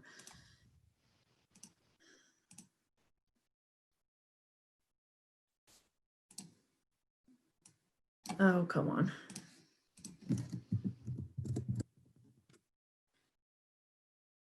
Okay, so 146 North looks like this currently. They have a little bit of upland in the front. They have wetlands that crosses about here. Yep. They have some upland in the back. They previously got an order of conditions from us to rebuild the house that is on the small amount of upland in the front. Okay. When they got that order of conditions, it was sort of like a grandfathered situation because the lot was created prior to our regulations. So that is what we looked at the time for the rebuild in this front portion. The applicant has since acquired an abutting property on Wesson Street. It is 26 Wesson. Okay. So that's up here with 146 North being down here. So that lot on Wesson would give her access to the upland that's in the back of 146 North. Yep. So what she has been looking to do is redraw lot lines to connect the upland in the back to 26 Wesson instead of 146 North. Gotcha. She's gone to planning, and I believe the A&R has been approved. She can correct me if I'm wrong.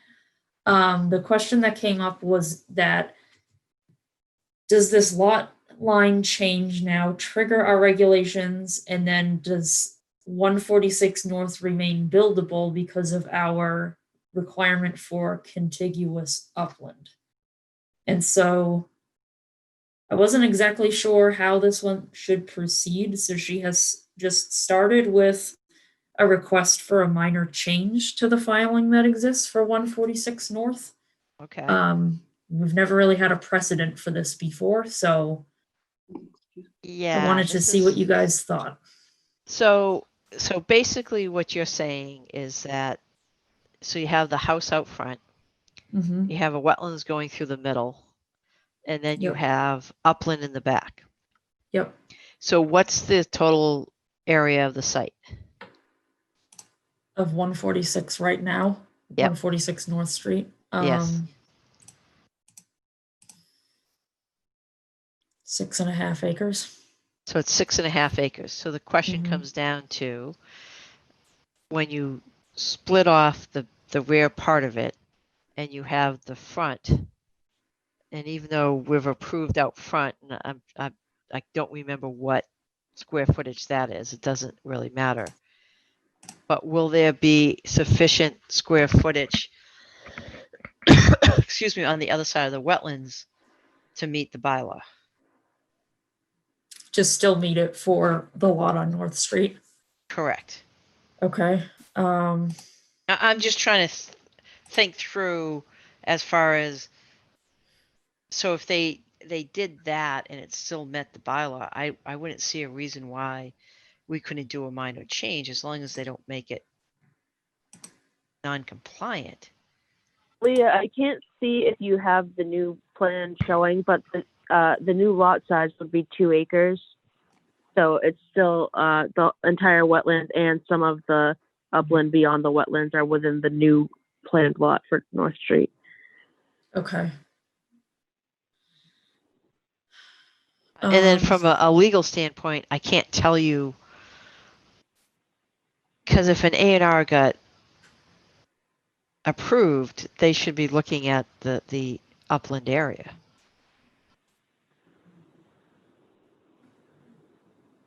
I mean, they have a different requirement on the planning side about upland and what Yep. percentage of upland can count towards your minimum lot size.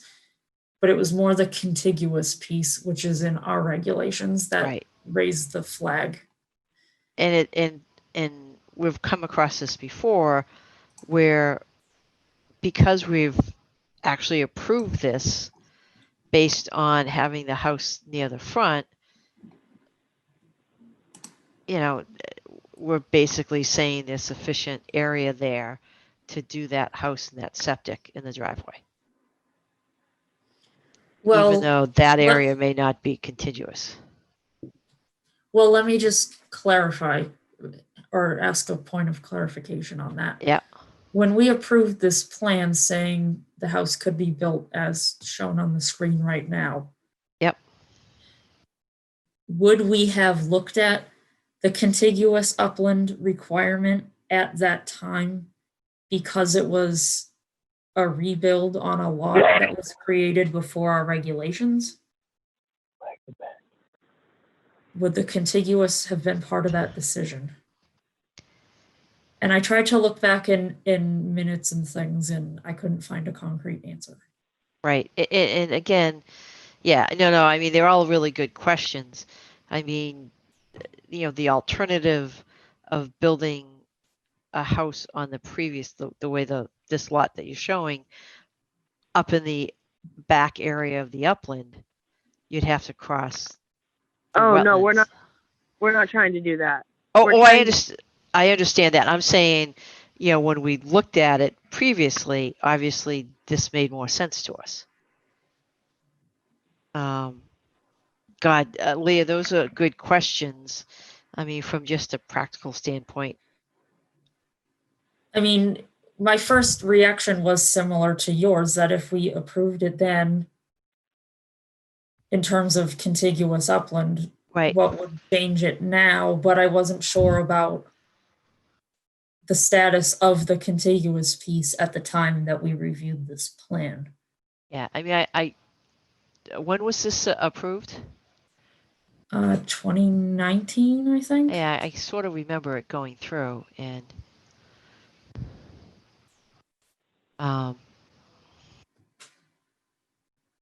so this is under our wetlands bylaw, local bylaw of the 30,000. Oh, I'm guessing which zoning it is. R40. R40, the 40,000 is contiguous, and that's a percentage of that.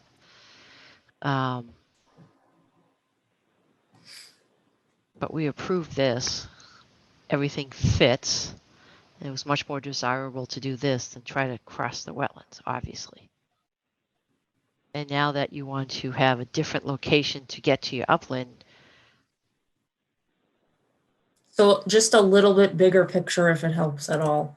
Yeah. She's looking for 26 Wesson up here to access the upland in the back of 146 North for like agricultural and horse purposes, nothing for a house. But she wants to make sure that when she does that and combines this back upland with the lot on Wesson, she's leaving 146 North as buildable before trying to sell it to somebody. Totally understand this. I understand the question. So that lot line was just added. Is that? Yes, it hasn't been legally changed yet. Gotcha. And I'm not an attorney, so I don't want to. I mean, I don't see a problem with this, but I don't want to say, yeah, this is no issue, and then have someone do a title search and figure out that because this was in A&R is 2020 and the regulations say a certain thing that you get flagged. Well, would it help at all just to go into a little bit of a hypothetical? Sure. Say she moves forward with this changing of the lot lines and sells the lot on North Street, and then someone else comes for North Street wanting to rebuild the house because when she sells, she would close the order anyway to have a clear title. So the new owner for 146 North comes to us and now wants to do a rebuild of the house on the front of the lot with this new lot line. Can you think of a reason that would not work, or something we would need to look at that we perhaps have not yet? I think the question is really good, and what we need to get to is somehow provide that it wouldn't matter if someone came to do a rebuild, but that's a legal question, and it has to do with how the regulation is written and what the date is. I mean, from my perspective, if someone came in and wanted to rebuild out there, I wouldn't, would go through the same process, but I'm not worried so much about what conservation. Of course, the Conservation Commission can always change, and I just want something in the file to kind of indicate that, and what the best way to do that is I guess is what I'm struggling with. Because what I'd be afraid of is someone in the process of selling something, or someone getting a loan, there's some sort of title search or something, and someone flags it for some reason. I have no idea if that's likely or not, but it's just because this is being created now, I want to make sure that everyone's all set, that someone's not going to interpret it in the future. Okay, I have a question for Andrea, which is, do you have a plan anywhere that, I know the plan that was approved when you got your order of conditions, it showed the edge of the wetland that's close to North Street. Do you have any plans that delineates the back of the wetland as well, so that we could just maybe calculate concrete numbers instead of talking in what ifs? No, we never did the back, because I was just basically under the influence that the wetlands cuts through there and you really can't disturb anything past that. So like you really can't even walk through it or anything. So I don't know. Because I'm just thinking, if we knew the square footage for the extent of the wetlands, then we would know the square footage of the remaining upland behind it on this new lot shape, and we could just do the math that the regulations set up and see if it works. Right? I mean, that's, yes, exactly. So, and so if they do require 40,000, it's basically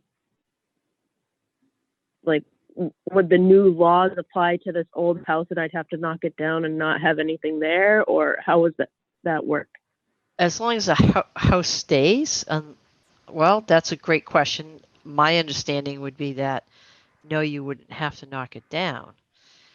Because the other thing is that house it's very old and it's very close to the road, so it would probably be in the best interest of the town to have a house further back there anyway. And obviously following the previous order of conditions that were already for the new house would make a lot more sense for that lot, in my opinion. But I mean, I don't disagree. I mean, I think, you didn't have the back of the wetlands located because we didn't need it, because you weren't going to go through there, and that process was not needed at that time. So to me, this is really a legal question about kind of the status of this lot that's going to be created.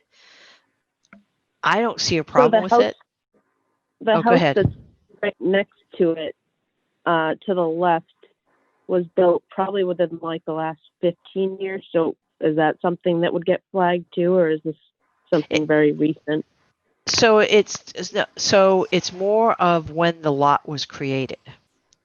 So there's an exception for any older lots in the regulations.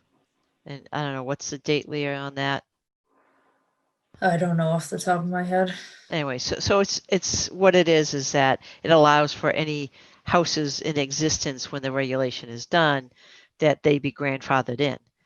So what the legal question is that you had a lot, and no matter what you were doing was grandfathered in, but now you're changing that lot.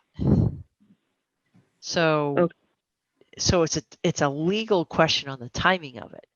I mean, from my kind of common sense perspective of it would make sense to keep the house in the front, and if you rebuilt it, it would make sense to do that. But this is kind of outside of, you know, Concom and wetlands, because the lot was one thing and now you're changing it, and I totally get why you're doing that. I don't know the legal ramifications of having something that may meet the zoning bylaw for a buildable lot. Then you have this other bylaw in town that requires a different requirement of the continuous upland areas. And I think I don't have a problem with what you're doing. I think it's just want to make sure we protect you, that that you don't go and sell it, and then in 4 years someone goes to build and there's new people on the commission and they say, well, this law says this regulation says this, no, you can't build. That's what I want to avoid, and somehow not to make sure that doesn't happen, I guess. Okay, so I should approach a real estate attorney about this? Well, I think before you do that, Leah, can we reach out to town council? Sure. So I mean, because this is regulatory based and I can't answer the question for you, let us check with our town council to see if she has an opinion on whether this would cause a problem or not. And then, you know, we can let you know what her opinion is. And if you then want to get a second opinion or something, legal opinion, that's up to you. Yeah, this is way beyond my knowledge about lots and creating lots and regulations. This is definitely a legal interpretation of what the regulations are. Okay, so can I just throw one more question at you? If we didn't divide the lot and we just stuck to like the old approved plan of building a house, and I built the house under the 6.5 acres and then divided the land afterwards, could that be a better option? I think it's the same question, and I can't tell you if that would be better or not. This is just out of my knowledge base. I know enough to say I don't know, but I think it is our regulations, and you're asking us for interpretation of that regulation, which is why I think we can reach out to the town council and get their feedback, just so that we can give you to say, this is what, you know, the town's attorney says based on the regulations, and then you can then take that information and either go see your own attorney or whatever you want to do next. But I don't have any solid answers to your question, and I guess that's what we're talking about, trying to get. Okay. And So- I have a feeling I'm going to learn something from this, because I really don't know what the answer is. So, should we just not act on a request for minor change till we iron this out further? I would suggest to, I mean, what's the timing of reaching out to town council and I should be able to get that done before the next meeting. Yeah. If it's something that has to come back to the commission. yeah, is that timing, does that work for you if we were able to do it by September 15th? I was trying to get it done sooner, but if that's the only way it can get done, then I guess that's fine. Yeah. I mean, you're certainly, you know, you're certainly free to, you know, hire, you know, real estate attorney or, you know, an attorney that's familiar with these type of regulations. That's absolutely your prerogative to do that. I just can't give you a really good answer without getting some advice from an attorney on this one. Okay. Yeah. Does anyone else have anything to add to that? I mean, this is a little out of my comfort zone. I have another question, actually. Yep. So, say nothing else changes other than the lot line in the back, and say we find out that that's okay to do. Is that something that needs to be a minor change with us? Or does she just get her answer about it's still a legitimate lot and then proceed? I'm just wondering, I depending think on the it's- outcome Yep. with town council, do we reconvene on this in September? Or does she have enough of what she needs just from the answer? I Maybe. would do a minor change just so it's documented that Okay. it came through and everything's in the file. So if Okay. someone looks later on, I see it as a minor change, but just so there's no like, how did this lot become, 3 acres instead of 6 acres or whatever? Sure. But because it's not a plan change really, other than a lot line. So, I mean, I think more than anything else, we want to make sure we document what we find out and put it in the file. So when someone looks back at it in 5 years or something, when something's happening, it's clear what we did and the questions we asked. Okay. Sounds good. Any other questions? So I will talk to town council and I'll be in touch with you, Andrea. Okay, thank you. All right. Yeah, good luck. I just don't have an answer on that one. Is that it? That's all I have. I will make a motion to close the meeting. Really? I think that's fabulous. Do I have a second? We do. This is the latest that we've had a meeting, but we got a lot of stuff cleared up, which We've was been great. since I first started. When they used to all go way too late for me. Yep. Well, but look at how many things had been continued and continued. We cleared up a whole lot tonight, so. Super duper. So September, I can't believe our next meeting's in September, but everyone stay safe and I'll see you in September.